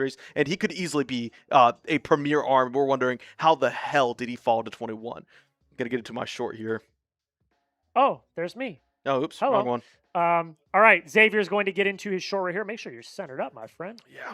And then Right here. Right. let your Padres fans know what is going on. With the 21st pick in the 2026 MLB draft, A.J. Preller cooks once again, another high school arm in Coleman Borthwick. He is a behemoth as a pitcher, 6'6", 245. He has a really good 3-pitch mix, although I think he's going to be heavily relying on that 2-pitch mix. He has a fastball and a slider that's really good. Both of them great at the same level according to MLB Pipeline, but I personally think his slider is even deadlier. Now, if you want to give me a pro comp here, he is basically 2-pitch mix god in Mason Miller of starter, though, potential. I do think that he's going to be listed as a just primarily top of the end starter rotation potential for the San Diego Padres. I think that ultimately, AJ Preller does love his prep pitchers and, drafting 3 behemoths straight in a row. Right hand side, though, from this time as opposed to Cash Mayfield and Cruz Schoolcraft, I think AJ Preller absolutely cooked with this pick. He was ranked a little bit lower on MLB Pipeline, but I really did have him as a top 30 guy, and the AJ Preller once again cooked in the MLB draft. We'll see if he actually stays with the San Diego Padres come trade deadline time in a year or two. And there we go. Yeah, this is absolutely a great pick. I love it for you. I'm still, selfishly in Shambies over 75, man. Schaffler, however you pronounce his name. We'll get into some super chats while we missed. Oh, we got some soups. Yeah, remember you said Red Sox one had Oh one? yeah, let's run through let's run through what we've missed. Yeah. Let's run through the draft so far. Then we can hit some super chats just to make sure everyone is in on what we're going on. All right, top 4, we got him. Rock Chalofsky goes number 1 overall to the Chicago White Sox. Not that much of a surprise in my opinion, but it is what it is. Grady Emerson goes number 2 to the Tampa Bay Rays. Von Lackey headed to the Minnesota Twins. And Jackson Flora, the first pitcher off the board, goes to the San Francisco Giants. Derek Curiel goes number 5 overall to the Pittsburgh Pirates. Zion Rose is headed to the Kansas City Royals. Eric Booth Jr. Zion Rose, by the way, first really big surprise of the night. Eric Booth Jr. heads to the Baltimore Orioles. Drew Burress, and again, one of my favorite picks of the night, I think, so far, headed to the Athletics. AJ Arcia is headed to the Atlanta Braves. Tyler Bell over to the Colorado Rockies. Chris Hakopian goes to the Washington Nationals. Jared Grindlinger goes to the Los Angeles Angels. Moving right along, Trevor Condon is headed to the St. Louis Cardinals. Jacob Lombard fell all the way down to 14 to the Miami Marlins. Ryder Helfrich is going to the Arizona Diamondbacks. Gio Rojas headed over to the Texas Rangers. Logan Hughes goes to the Houston Astros. Justin LeBron goes to the Cincinnati Reds. Liam Peterson over to the Cleveland Guardians. Jake Schaefer goes to the Boston Red Sox. Coleman Borthwick to the San Diego Padres, and the newest pick in, Cameron Flukie, right-handed pitcher out of Coastal Carolina, is headed to the Detroit Tigers to, potentially be the Tarek Skubal replacement. I kid. Let's talk about Flukie a little bit. Very deep 4-pitch arsenal. Fastball plus fastball, curveball, slider, change, all really well used. Able to miss a lot of bats. He's got both velocity and pitch shape that he uses to his advantage. He's also made significant gains in his walk rate over the last few years as well. He has both a physicality and the arsenal style of a starter. He doesn't rely on one or two pitches, which is really, really big. He's got a very athletic frame. There are some injury concerns, though. He missed a significant part of 2026 with a rib stress reaction. Does need to work a little bit on his secondaries. The curveball flashes plus the slider and changeup can vary in effectiveness from time to time. And he's going to need to add some strength as well. But overall, solid. I think if he can, continue to work on that 4-pitch mix, really able to solidify those other 2 pitches, it's going to be a pretty good pick for the Detroit Tigers. Supers. You got any thoughts on Fluky? I really do think that this is just a typical Tigers pick. I think this is a pick that they're going to be developing their starters. Obviously, you're going to say Tarek Schoolball, oh my gosh, but no, this is just a typical Tigers pick. I trust their starting pitching staff or their starting pitching development center, and I think this is going to be one of those times again where we're going to say, how did the Tigers get that guy? How did the Tigers get that guy? We have a $20 super chat from my mom. On the Red Sox right now, she says, let's go Sox. I need to do another Bean Boozled. Oh, yeah. Bean Boozled. I'm going to do that right now. This one is either peach or barf, I believe.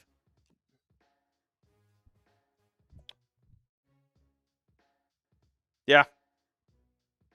Peach, I believe. Oh. Peach. Shout out to my mom, $20 super chat.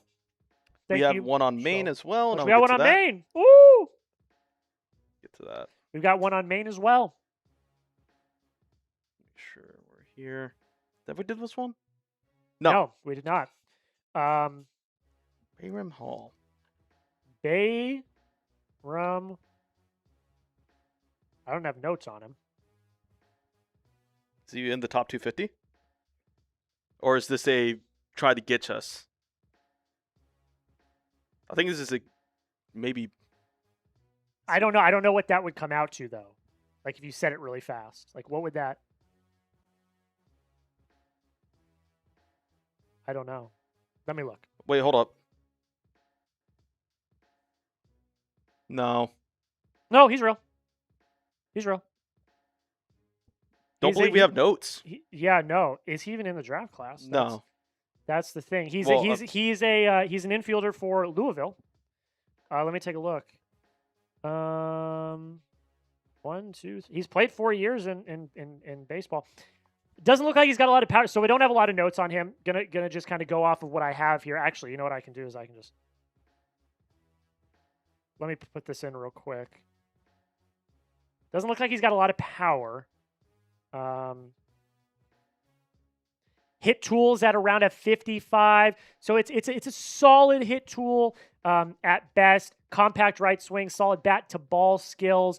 The power, he generates good exit velo. He's got average game power at best. Everything kind of literally grades out to like a 55. So average to above average type player.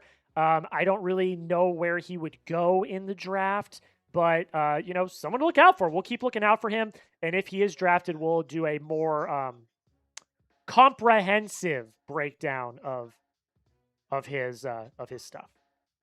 So we certainly still have 845 of you sickos, absolute seamheads watching the MLB draft with us.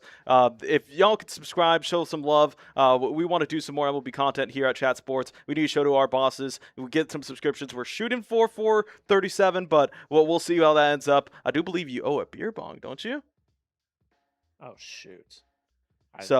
I'll do it at the end of that makes sense. Draft.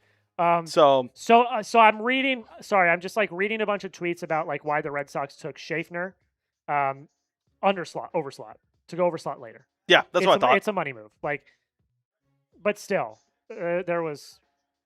So the pick is in for the Chicago Cubs, and I think Chicago Cubs fans are going to like this one. I know we had a couple fans of them earlier here in the chat, but Cade Townsend is the pick for the Chicago Cubs. Is the pick. I like this player quite a bit as well. Really solid 5-pitch mix. Fastball, cut, slide, curve, and a change. His slider and curve are both graded as plus pitches, which is really awesome. The thing I like about him the most, He's got really good pitch ability. He can mix all 5 of those pitches effectively. He does not rely on one dominating pitch. And that is something that is very rare in pitchers nowadays. Nowadays, what you see quite a bit is pitchers relying on like this heater of a fastball or one really solid, really nasty breaking pitch or off-speed pitch. But he's got this 5-pitch mix, all of which he's able to sequence really, really well. He's also improved his strike throwing, which has he made significant strides in his control during his sophomore season. He's reduced his walks quite a bit. Still does need to work on that command a little bit. Although he's reduced the walks, it is still at least a little bit of a concern, along with his fastball effectiveness. He's got some good velocity, but it lacks life, and it does get squared up more often than you would expect. So work on the fastball, overall improve the command just a little bit more, but I like this guy. Again, I like the pitchability of Cade Townsend, and I think that he could be, if he continues to develop a pretty solid player in the league, a middle of the rotation type starter. Yeah. He did miss the start of the season, though, with mild shoulder inflammation. That's something to watch out for. There is some evaluators are monitoring his long-term durability due to the fact that he throws with a lot of effort. So that is something that they are watching for. It does look like he kind of labors when he's throwing. Yeah. But still, the pitchability is a thing that I'm very high on with any pitching prospect. If you can take multiple pitches and you can pitch with precision, that is something that I value a lot in my prospects. For free nonstop videos all year long, make sure you hit that subscribe button. Ladies and gentlemen, Chat Sports is called Chat Sports for a reason. Not only do we have coverage around the MLB, we're going to have coverage coming up around the trade deadline in a few weeks, but we cover the NFL daily, NBA all the time, college football. We're doing World Cup watch parties as well. We've got a World Cup watch party for the Argentina game going on later tonight, which I do have to check something real quick. So don't miss out. Hit that sub button right now. Don't miss out. Join the family today. The World Cup action will be here on this channel. I need you to go on screen real quick. I need to go talk to the World Here, Cup I'll just talk guys. about this next pick. Oh, Ace Reese goes to the Mariners. I love Ace Reese. I love Ace Reese. Perfect. Just amazing fit for this Mariners system. They're really infield light right now. I think they have a really good system. I think, ultimately with Ace Reese is that my one concern about him, let me just pull up my draft grades just to make sure that I'm talking about the right guy here. But Ace Reese, yes, my only concern about him is that, he isn't that good of a fielder and he doesn't have that good of range. I do think that, you got to realize where you're going to put him. Are you going to develop him as a second baseman? Are you going to develop him as a third baseman? He's listed as a third baseman. I think his power is honestly one of the best in the draft. I do think that once this Mariners team figures out where he's going to go, I think ultimately we'll see where we can get Ace Reese slotted in this Mariners system. Obviously, you draft a lot of shortstops just because you're going to have, a bunch of versatility with them. Ace Reese is a little bit limited, and I think ultimately his home is either going to be at third or first. I don't know what that means for him, but I think, you can't get wrong for Ace Reese with that power tool. Now, in terms of just pure shapeability, you know what you're getting. You're going to get a slugger.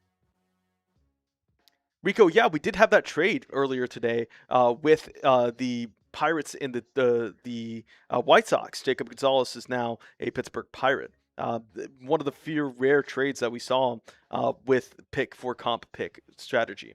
But it's just an amazing pick here by the Mariners. One of my targets here for the Padres, but obviously he's not going to get picked by them because they only pick high school prep arms that are huge. So we'll see that. Brewers are up now.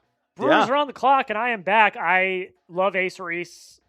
Fantastic pick by the Mariners. Yeah, just brutal. Okay. I have my shorts. I need to look at it real quick. Okay. But speaking of just in terms of... Yeah, sorry. Give me a second. No, you're good. You're good. Yeah, if you could take over again for another second, I'm going to... Um, Just one of those guys with the Mariners where I think he was really going to be slotted right in for any one of their developmental systems. I think he's probably going to be a primary first or third baseman. We'll see ultimately where they elect to go. Sure, here, there we go. So Brewers on the clock. They do like their high school guys. One of the best developmental systems ever. They are one of those guys where they like to trade their top guys after they develop them for other studs. So we'll see what direction they end up going in. This is the last pick of the first round, but we're going to be live for the comp picks as well. So we have 12 more picks in total. Believe the pick has not been in yet, but there's a lot of ways that they could go here. Let me just see my best available. Excuse me. Sorry, guys. By the way, I am posting my reaction to the Red Sox pick on the Red Sox rundown right now. So just give me a minute, and then I will. Hunter be Dietz back. is still available. I think he would be a perfect fit for the Brewers. Bo Lawrence, I don't know if they've really gone in the high school level. I know I had some Brewers fans here. If they knew where they are, I think ultimately it's probably going to be Hunter Dietz. I think this is where we see Hunter Dietz fall end. I think we'll see. Although we do see some more rumblings that they're going to be going elsewhere on the offensive side of the ball. Make sure you guys subscribe here for more MLB content. We're going to be trying to give you the most that we can get y'all. If we can get to 437,000 subscribers, that would be great. If not, we're just glad that you're going to be here. You're having a fun time. All 800 of y'all, we're just going to be MLB seam heads. Like, let's be real, guys. If you're watching the MLB draft, you are a seam head. You got to know baseball and you know ball. So I'm really excited to see where we can go. Thank you to whoever subscribed right now. But we're just here year-round. I mean, I joined the company a year ago. Jack was our only MLB analyst at the time. Now excited to join him on the stream and excited to get y'all more nonstop MLB content as hopefully we can expand and grow so maybe we can have all 30 MLB teams at one point. And we are very lucky to have Xavier here on the channel. He is doing a fan-freaking-tastic job. Everybody, just give Xavier some love in the chat. He has been fantastic today. Pick is in for the Milwaukee Brewers. Wow. Okay, Trey Abel. This is a Brewers pick if I've ever seen one. And I don't have notes for him.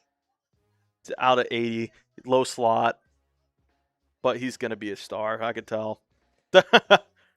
I don't have notes. I don't know what to say. Let me Oh, brother. Okay. I don't know about this one, Jim. Okay. It's a guy you never heard of. He's going to be a star. Watch. He probably will be. But we've got Trey Abel out of Corona High School, California. Is the pick for the Brewers at number 25 overall. What's he on the big board? Do we even have him? Trey. He's 107. So we do not have graphics for him. Wow. We don't have graphics for him. That's the first one. That's the first one. So I'm just gonna. I gotta slack Sam. Well, hold up. I gotta create a headshot real quick. Just I'll just get a player. You're just gonna be full screen here. You're full screen, Jack. Okay, Trey Abel is the pick. We do not have graphics for him because we only had graphics for the top 100 prospects in MLB Pipeline. The notes are as follows. He is an advanced hitter. He's got his best tool is his bat to ball ability. He has excellent strike zone judgment. He does not chase. That is really good. He also has a history of walking more than he strikes out. Obviously, that will probably change as he sees more elite hitting, but he's also able to use the whole field and consistently produces hardline drives. That's really great. He also has really good baseball IQ. Scouts consistently praise him for his feel of the game. And he's also a reliable defender. Soft hands, above average throwing arm, currently slotted at short.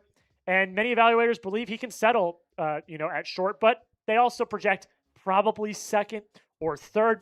Biggest weaknesses, below average runner, doesn't have great speed. So something to look out for. And his offensive, like the way he projects offensively, like he doesn't have a lot of power. Like he's added strength, he's improved his raw power, but the game power is the biggest question. So it is an underslot type player. One of the comps is Nico Horner. Not a horrible comp. Not a bad comp to be comp to either. Nico Horner is a rising star. Some scouts have noted similar defensive type actions to Corey Seager.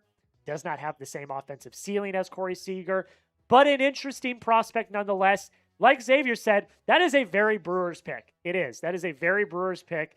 And Trey Abel goes number 25 overall to the Milwaukee. Oh, wow. Back to back. Brewers. Back-to-back picks with no graphics. What are we? We're in the comp picks now, ladies and gentlemen. Carter Beck. I'm just going to make headshots after. That's fine. Well, we're not going to need him. It'll be okay. Okay. Carter Beck is the pick, number 26 overall to the Atlanta Braves out of Indiana State. He is an outfielder. His athletic profile is fantastic. He is a plus athlete. He covers ground in center field. He's got 60 graded run tool. Really, really good. Absolutely fantastic athlete. The contact ability is really good as well. He rarely swings and misses, even with an aggressive approach. He recorded roughly a 92% in-zone contact rate during the 2026 season. That's fantastic.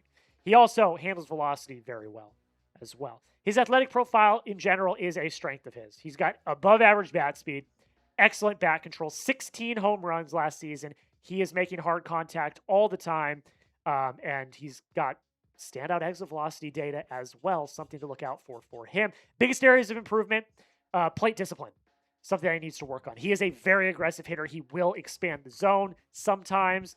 That leads to swing and miss concerns. He also does need to work on some of the fundamentals in the outfield. The speed is undeniable. Again, 60 rated speed, 60 rated run tool, but something that he still needs to work on. If he doesn't stick in center, he does project as an above average defender in left. So there you go. That is the pick at number 26, Carter Beck, headed to the Atlanta Braves. My guy went again. Oh, you don't have notes on him? No. I but if there is a headshot there, it means we do have the player pick. Yeah, I know. Your guy went again. Do you want to talk about him while I continue to post this short? Carson Wiggins going to the Mets is the biggest bummer of the draft if you wanted anyone but the Mets to get him. Obviously, there are some injury concerns with him. I understand that, he only pitched like 10 innings or 14 innings in 2025, obviously coming back from injury. I do think that ultimately, I'd rather have my pitcher and my reliever go through Tommy John earlier in their career rather than later. Obviously, you're supposed to bounce back from that, but just this is an incredible Mets pick. They need relievers in their guy. I think he could be early as like potentially next year for them as a low leverage bullpen guy. I could really see him having an instant impact for the Mets like next year. I think ultimately it does come back to whether or not he recovers. We'll see what that is, what that happens to. Obviously, the Mets are going to probably offer him a bag since they're picking him with their comp pick, but with their first pick of the draft, Mets get an absolute A+ from me. This is a perfect pick for them. I think this is exactly what they need. In terms of their farm system, they need more reliever guys in there. It's just amazing pick for Carson Wiggins. I think this is just easily the steal of the draft. And I understand he's a lot lower on the board for a lot of people. He does not have the talent to be, a lot lower. So it's just a really great pick for the Mets. If you're a Mets fan, I know we had a couple of Mets fans here. They are very happy with this pick. I understand you're going to look at the big board. Big board doesn't mean anything for this. You're going to get him an under slot value a little bit. And he's going to get a big bag. There you go. Shout out to Carson Wiggins. He is on his way to Are you the good New here? York Mets. Give me 1 second. I got to do Instagram and TikTok as well. Okay. It's on Twitter. It's on YouTube. See So yeah, where sorry. Give me 1 more second, guys. I'm just posting my Red Sox. we have a super chat that we have been kind of backlogged on, so I'll get that right now. Yeah, you take that. So give me a second.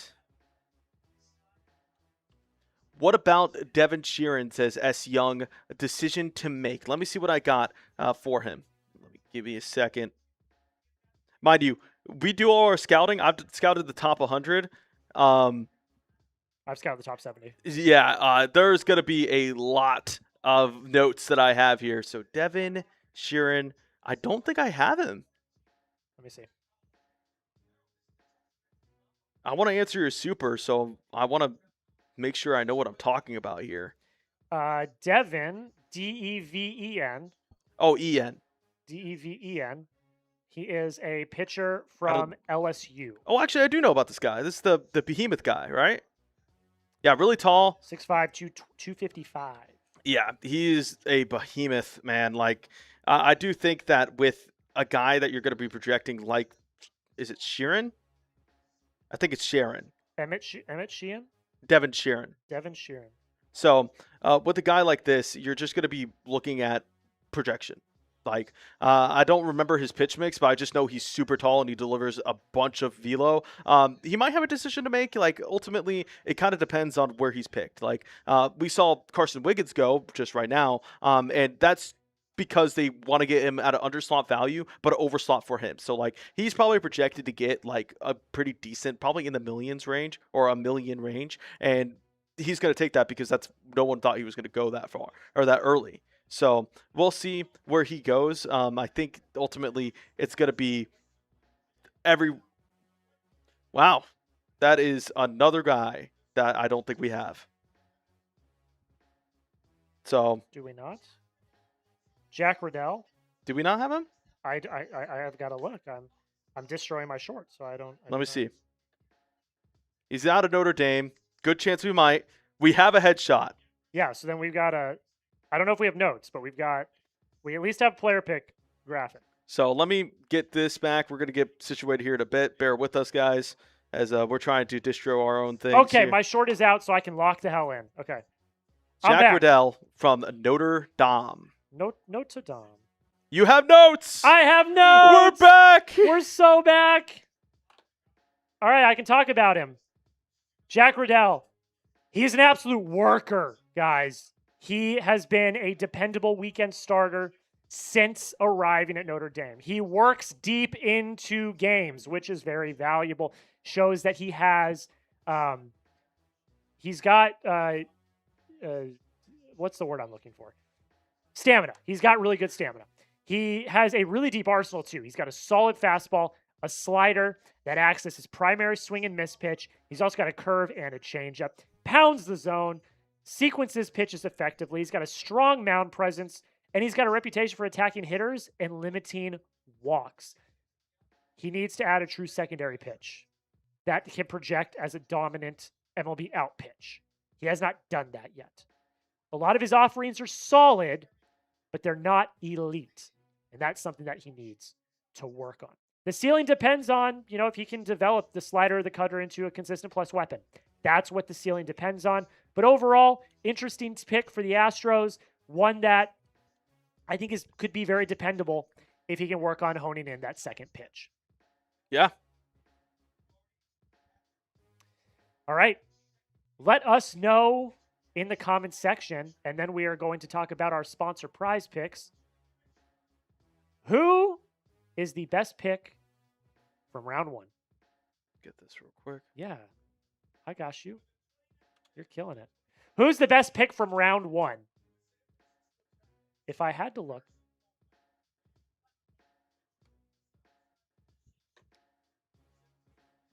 If I had to pick, Justin LeBron's pretty good. I mean, Ace Reese, I think. I'm so high on Ace Reese. I'm so high on Ace Reese, too. I think Ace Reese to to Seattle's probably my favorite pick. Although I do Seattle like was one of my winners last year too. my biggest winners are the Rangers, Reds, Seattle. I know it's a reach, but I really do like the Royals pick, but they're just not gonna be there because it's a reach. Yeah. Drew Burris, although it's only Marlins too. although it's only one spot higher than his rank. I All right, like check that for the this. Athletics. Jacob Lumbar, like that as well. So yeah, overall, pretty solid day. Let me know what your best pick from round 1 was. I want to hear your thoughts down below in the comments. Trev says Ryder because I'm biased. Hark says Flora. Okay. I see you.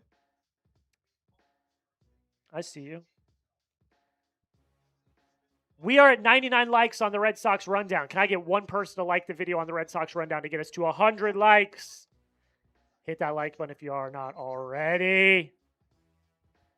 Hit that like button. Join the family. Let me know who was the best pick of round 1. We gave our picks. You let me know your picks down below in the comments. Real quick, let's talk about prize picks real quick.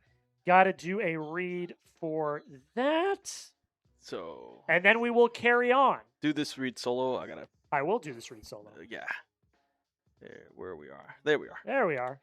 Before we continue on with today's video, I got to give a shout out to the sponsor of today's show. You know him, you love him. It is Prize Picks, ladies and gentlemen. It is the place to go if you love daily fantasy sports. Available in 50 states and Washington, D.C.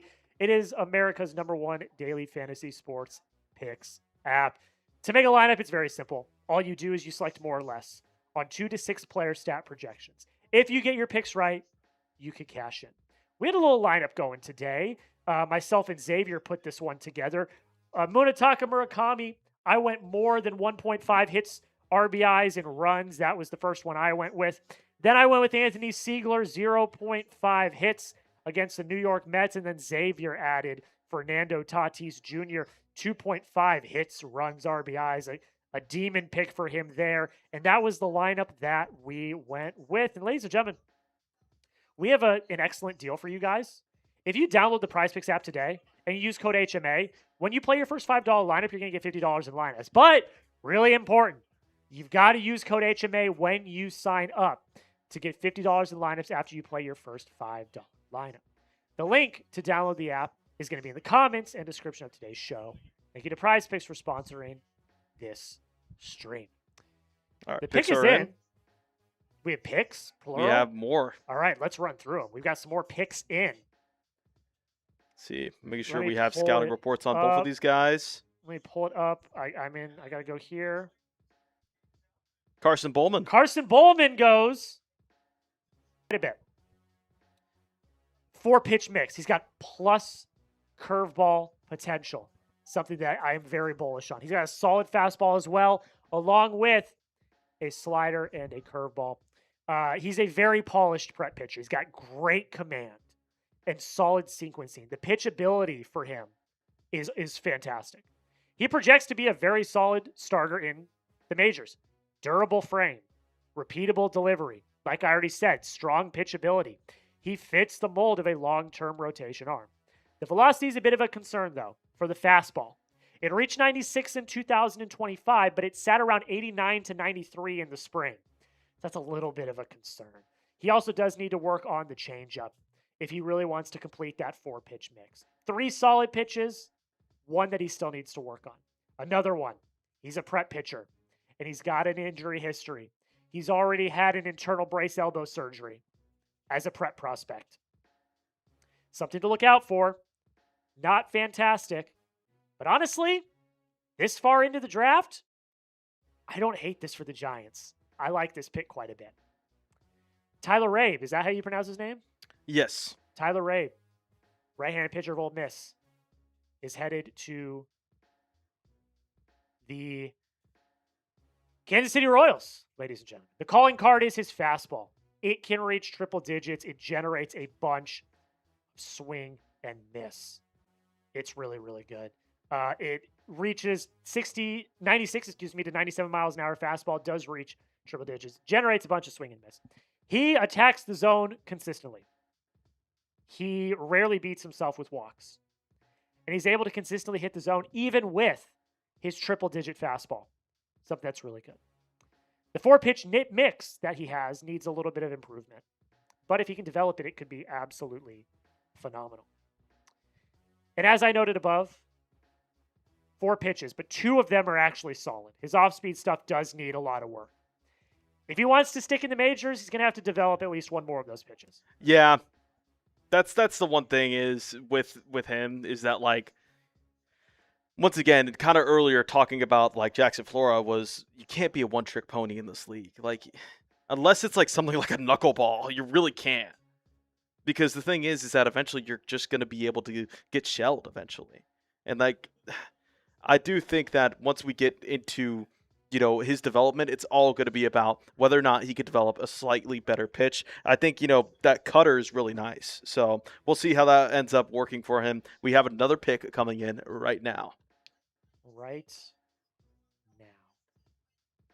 Blake Bryant. Blake Bryant.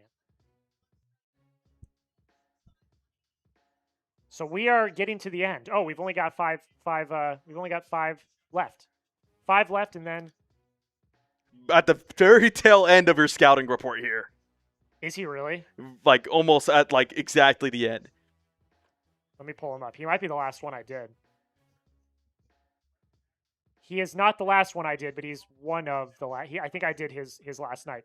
Blake Bryant, right-handed pitcher out of Georgia, is headed to the Arizona Diamondbacks. He's got a deep 4-pitch mix, like some of the pitchers we've just talked about. Fastball, slider, curve, and change. He has one of the most complete mixes among all prep pitchers. So I really like that. I like that about him quite a bit. He's got athleticism, strike throwing, and physical projection, all points towards being in the starting rotation long term. He's got the traits that matter. He's also got really outstanding physical projection. He's long, he's lean at 6'5". There's plenty of room to add about 25 to 35 pounds of strength. He's got room to add more. Both of his breaking balls, they flash plus, but they are going to need development if he wants them to be reliable major league offerings. He throws strikes well, but continued refinement of location on the edges is really going to also help maximize his fastball. He's very polished, but he does remain young. And he does face a very big jump from the from high school to the majors. So, a very polished guy. A very, very, very polished guy that if he really hones in and if the D-backs system can really continue to develop him, could turn into a very interesting talent in that rotation. We're coming to the end of the first round. And the pick is in now for the Cardinals. We are flying through picks now. Ooh, I like this pick for the Cardinals. Ooh. Tegan Kuhns is now headed to the St. Louis Cardinals. I think the Cardinals have had a fantastic draft so far. Yeah. I really, really like this pick for the St. Louis Cardinals. Who did they take at the beginning of the draft? Let me pull that up. I don't have it off the top of my head. But Tegan Kuhns is headed to the Cardinals in the comp round. He's got 2 legit plus rated pitches. His fastball and his curve. A very solid 1-2 punch. It throws hitters off consistently. He has a very high ceiling. Seriously high ceiling. If he can develop his secondaries, he projects to be a 2 or a 3 in a major league rotation. If he can continue to refine those pitches. Another great thing that I really like about him is he has continued to show that he can adapt and improve no matter the situation. He's improved his command. He's improved his control. He's made it more dominant, showing that he's coachable, showing that he's adaptable. Those are things that are very, very valuable with major league talent. On top of that, there are some cons. Like I already mentioned, needs to work on the secondary a little bit. The slider and change are both considered above average, but he can continue to work on those. There's also some effort with his delivery. If you watch him pitch, he has a very long arm action, and it looks like it takes a lot of effort. That does create some durability concerns, some things to look out for. And also, his college performances were a little bit inconsistent. He was dominant on some nights. He would completely crumble on other nights. So he does need to work on that. But if he can hone everything in, like I said, he's got the potential to be a 2 or a 3 in a rotation. That could be pretty damn good. And as I've said, I think the Cardinals have had a really, really solid draft. 100% agree. We have a super chat from X Kobe Dropped. Believe this is slightly misspelled. I got him, though. Javorsky Lane Jr. What are y'all's thoughts? Let me take a look. Oh, wow. What a good Rays pick again. They killed it this draft, too. We're going to talk about the super chat real quick, and then we're going to move on. Really good power for Lane. 60 graded, along with fantastic run tool as well. This kid could be special. One of the top prospects in the class. Do I have notes on him? I do not. He's from Grapevine. I think you're thinking of the other guy. This guy's a local kid from here in Texas, 6 foot outfielder. Yeah. This screams to me a little bit that they're going to go with. Sorry. I'm talking about the guy in the super chat. That's what I'm saying. Oh, you are? Yeah, the Grapevine. This screams to me like they're going for, like, if you're going to get this guy, you're going to have to probably get him in the later rounds whenever you're not getting a slot guy. He's a 202 on the MLB pipeline. Maybe someone has a higher grade on him. I don't have the entire notes on him. Yeah. What I do know is that he does have a good power stroke to him. I did have some notes for him at scouting at the MLB Combine. He does a really good, nice stroke to him, the power stroke, but it's just overall he has some questions on the contact. Going to need a lot of refinement. He's a prep prospect. The grades are great. 60 grade power, 60 grade run. His arm is rated 50 to 60 grade, or 55 to 60 grade. Nothing lower than a 55 grade. So he seems like a solid prospect. He's just solid, but I do think that he's going to need a better hit tool. Yeah. A lot of refinement needed, but someone that I think, a team might be excited for depending on when they take him. White Sox, or not White Sox, Rays pick is in, excuse me.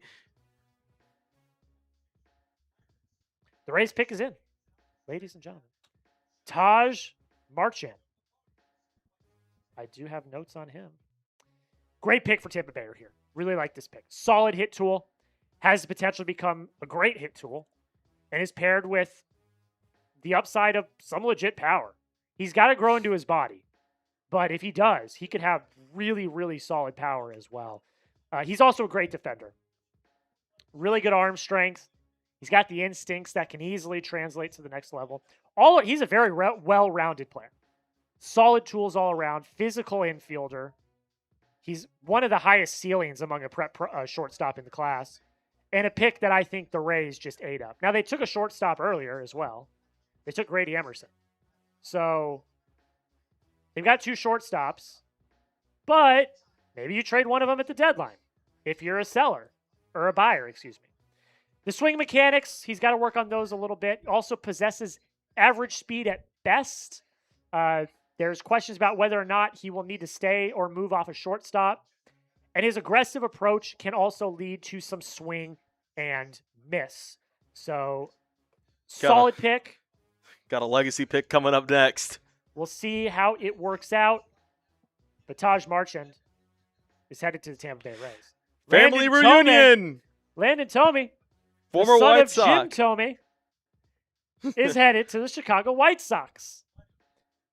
He's regarded as one of the best pure left-handed hitters in the prep class. You get him and Rock. Dude. It's a pretty good class so far. I think it's A+ for me. Solid infield defender. He might move off a shortstop. We have him listed as a second baseman to third baseman. So that's probably it. There's worries he's not going to project well to short. I don't think he's going to play short. I think he's a second baseman. Yeah, I don't think he's going to play short, especially because you've just got Rock Cholowski as well. So I don't think he's going to play short. But he puts together really nice at-bats, has good strike zone awareness. He's got a very high baseball IQ. Like we say, he's the son of Jim Tomey, absolute baseball legend. And Played for the White Sox. He's very reliable defensively as well. You know, there might be the concerns about where he plays, but wherever he's going to play, he's going to be reliable. He does have some swing and miss concerns. He can get very aggressive at times. But really overall, very solid, kind of well-rounded player. Yeah. So I think the White Sox have kind of nailed this draft. Yeah, I agree. Like really, really well. It's going to done for the become White to Sox. them or maybe like the Rangers for me of like who absolutely killed it. But just to recap. Yeah. Rock Schlafsky goes number 1. Grady Emerson goes number 2.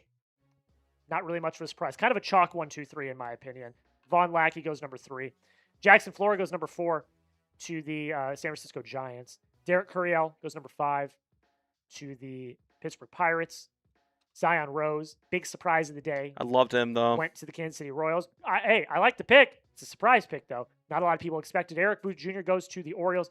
Drew Burress, I still really like this pick for the Athletics. He goes number 8. AJ Gracia goes to the Atlanta Braves. Tyler Bell heads to the Colorado Rockies. Chris Hakopian, goes to the Washington Nationals. Jared Grindlinger goes to the Los Angeles Angels. Trevor Condon goes to the Cardinals, another pick that we are both very bullish on. Jacob Lombard falls to the Miami Marlins. Ryder Helfrich goes to the D-backs. Gio Rojas goes to the Rangers. Logan Hughes is headed to the Houston Astros. Justin LeBron, another great pick, goes to the Reds. Liam Peterson to the Guardians. Jake Schaffner goes to the Boston Red Sox. Coleman Borthwick goes to San Diego Padres. Cameron Flukie to the Tigers. Cade Townsend to the Cubs. A little run on right-handed pitchers there. Ace Reese, another pick, one of my picks of the night, goes to the Seattle Mariners, getting exactly what they're looking for there in Seattle. Trey Abel is headed to the Milwaukee Brewers. Carter Beck to the Braves. Carson Wiggins, another pick that we're both bullish on, goes to the Mets. Jake Radell goes to the Astros. Carson Bowman to the Giants. Taylor Raby goes to the Royals. Blake Bryant to the D-backs. Tegan Kuntz to the Cardinals.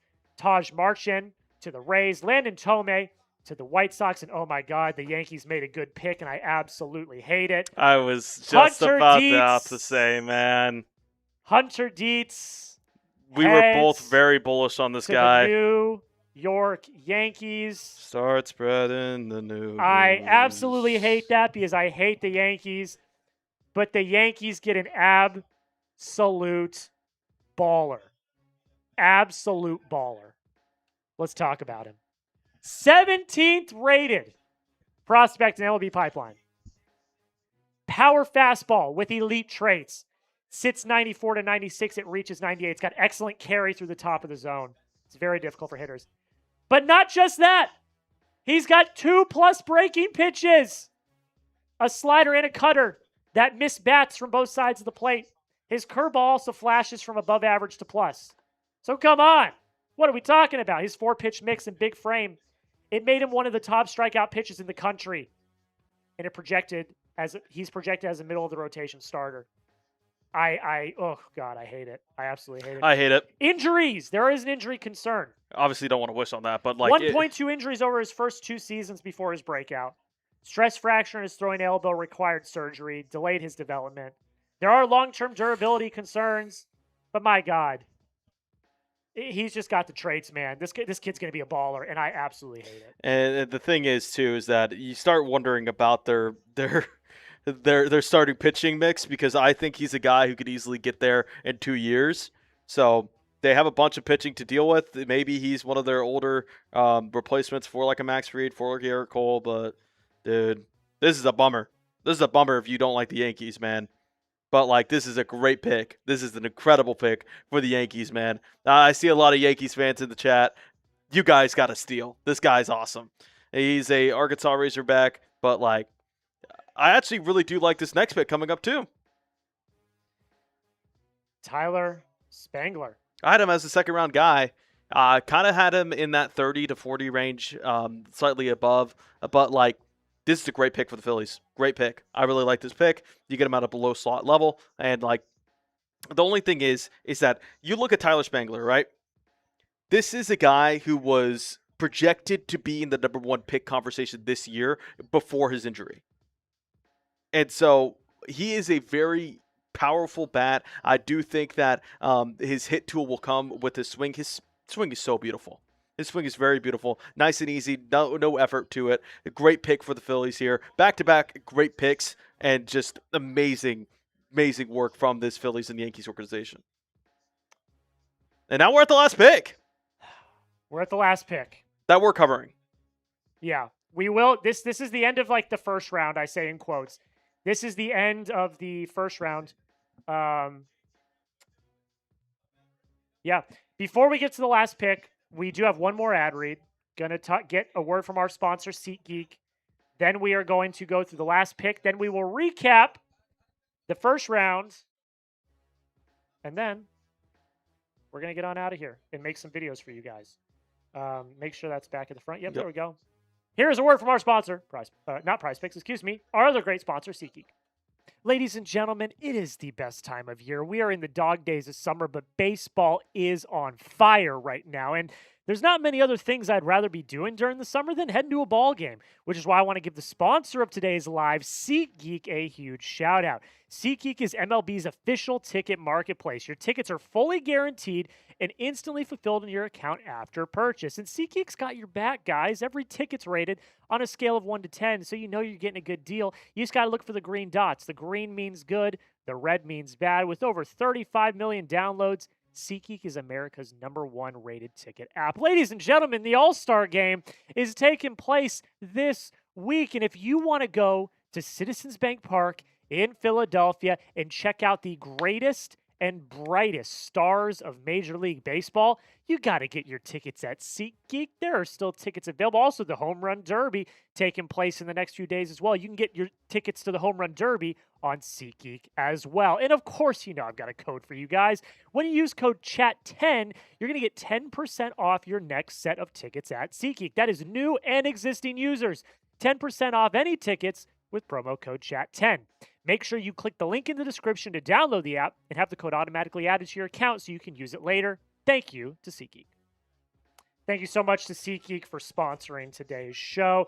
We've got one pick left in our coverage. We were only covering the first round of today's show.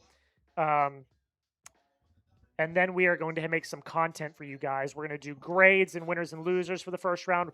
Also do a video on our Red Sox channel as well. Excuse me. I want to know from you guys, though, what's the best pick from round one? I hate to say it. Yeah. I think Hunter Dietz might be in that conversation. I don't disagree.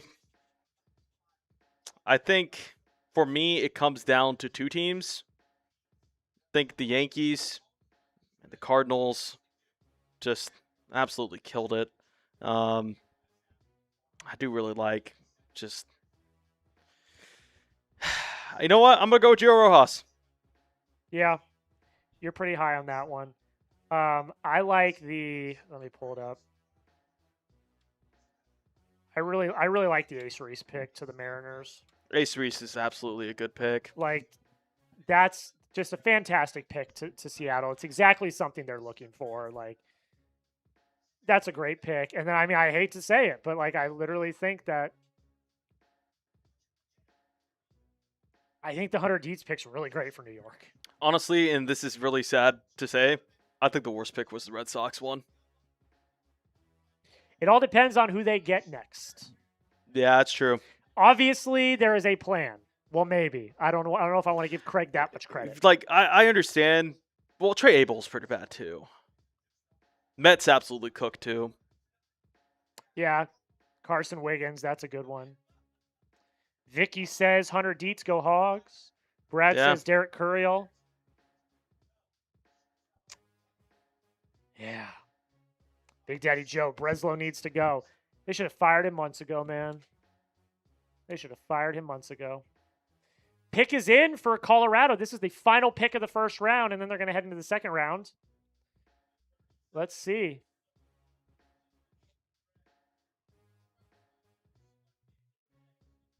There's your guy. He fell all the way to 37. He fell all the way to 37. I'm sick to my stomach. I really thought the Giants were going to take him. Daniel Jackson goes number 37 overall to the Colorado Rockies. All right, Jack, I'm going to let you ramble. Yeah, I mean, he was one of my favorite players of the entire draft. Won the Golden Spikes, became the first D1 catcher to record 25 home runs, 25 stolen bases in a season. Incredible athlete, plus raw power to all fields. He's improved his hit tool over time. He's reduced his strikeout rate. He's fantastic. He's also an athlete, offers you defensive versatility, and he's been very flexible. Very, very flexible. He does need to work on his fundamentals behind the dish, some receiving and throwing accuracy. That's an issue. There are some swing and miss concerns in his game as well.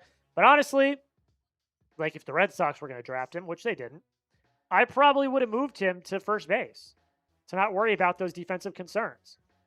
And then you just get a power hitter that just rakes and runs. So I love the pick for the Rockies. I think they got an absolute steal. I hate the pick for the Red Sox. So, yeah, man. It's brutal. I want to go full screen for this one. List 8 or list. Yeah, give me one sec. I'm looking at this this menu that they sent us.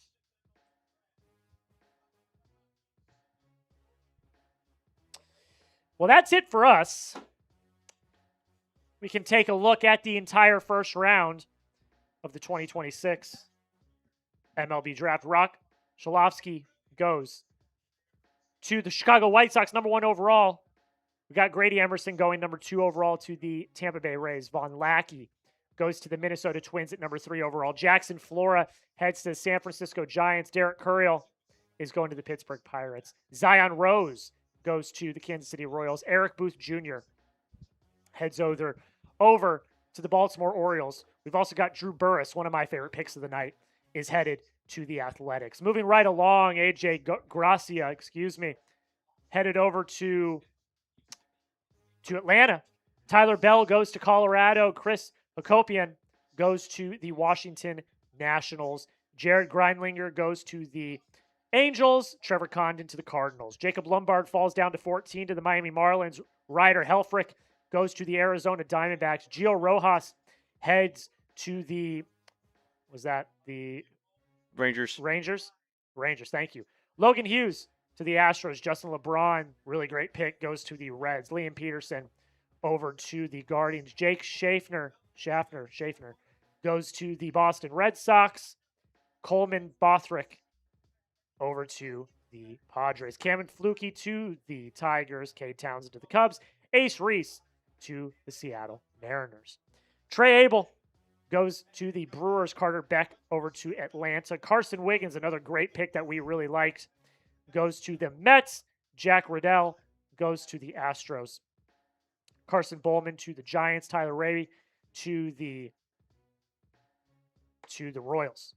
Blake Bryant goes to the D-backs. Tegan Coons went to, I missed the team there. The Cardinals. Tegan Coons goes to the Cardinals. Taj Marchand goes to the Rays. Landon Tomey goes to the White Sox. Hunter Dietz to the Yankees. Tyler Spangler to the Phillies. And Daniel Jackson rounds out the first round of the 2026 MLB draft. That's it, folks.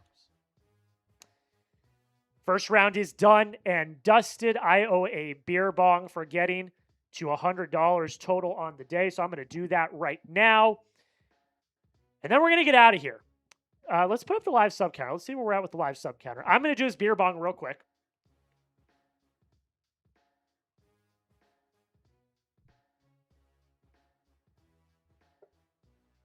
Like a champ. Spilt a little bit at the beginning. That hurt. Won't lie. Okay. Okay, here's what's going to happen. First round is over, so we're going to sign off. Thank you to every single person that has super chatted, liked, subscribed, joined us, asked questions. 7 likes away from 500 on main, by the way. So if you're still here, hit that like button if you have not already. Here's what's going to happen. Xavier and I are going to get off. We are going to film a full grades / winners and losers video for the first round of the draft. That is going to go out here on our main Chat Sports YouTube channel. After that, then for my Red Sox channel, we are going to do a video later in the day once the Red Sox are done picking for the day. I'm also going to have shorts for you guys as well. Make sure you hit that subscribe button if you have not already. We're going to be live for the MLB trade deadline. That's coming in about 2.5 weeks. So we're going to be live for the MLB trade deadline. We're also going to be live for every game of the World Series as well. Thank you so much to everyone that was watching. Xavier, thank you so much for being a good co-pilot. I'm glad that I'm here, man. I'm glad that I'm here. I'm really, shout out to everyone, all our bosses that make this work, all our special shout out to Sam for getting our graphics ready. And, what a great stream this was. We broke every metric by a landslide. So I'm really glad that we're here and that, that you had a fun time. So hopefully maybe in the future we can expand our MLB coverage. So everyone who, liked, subscribed, this is all because of you. So thank you so much. Shout out to Sam Brown as well. Thank you so much, everybody. I appreciate you for watching. I hope you have a great rest of your day. We're going to keep the content flowing, and we'll see you later.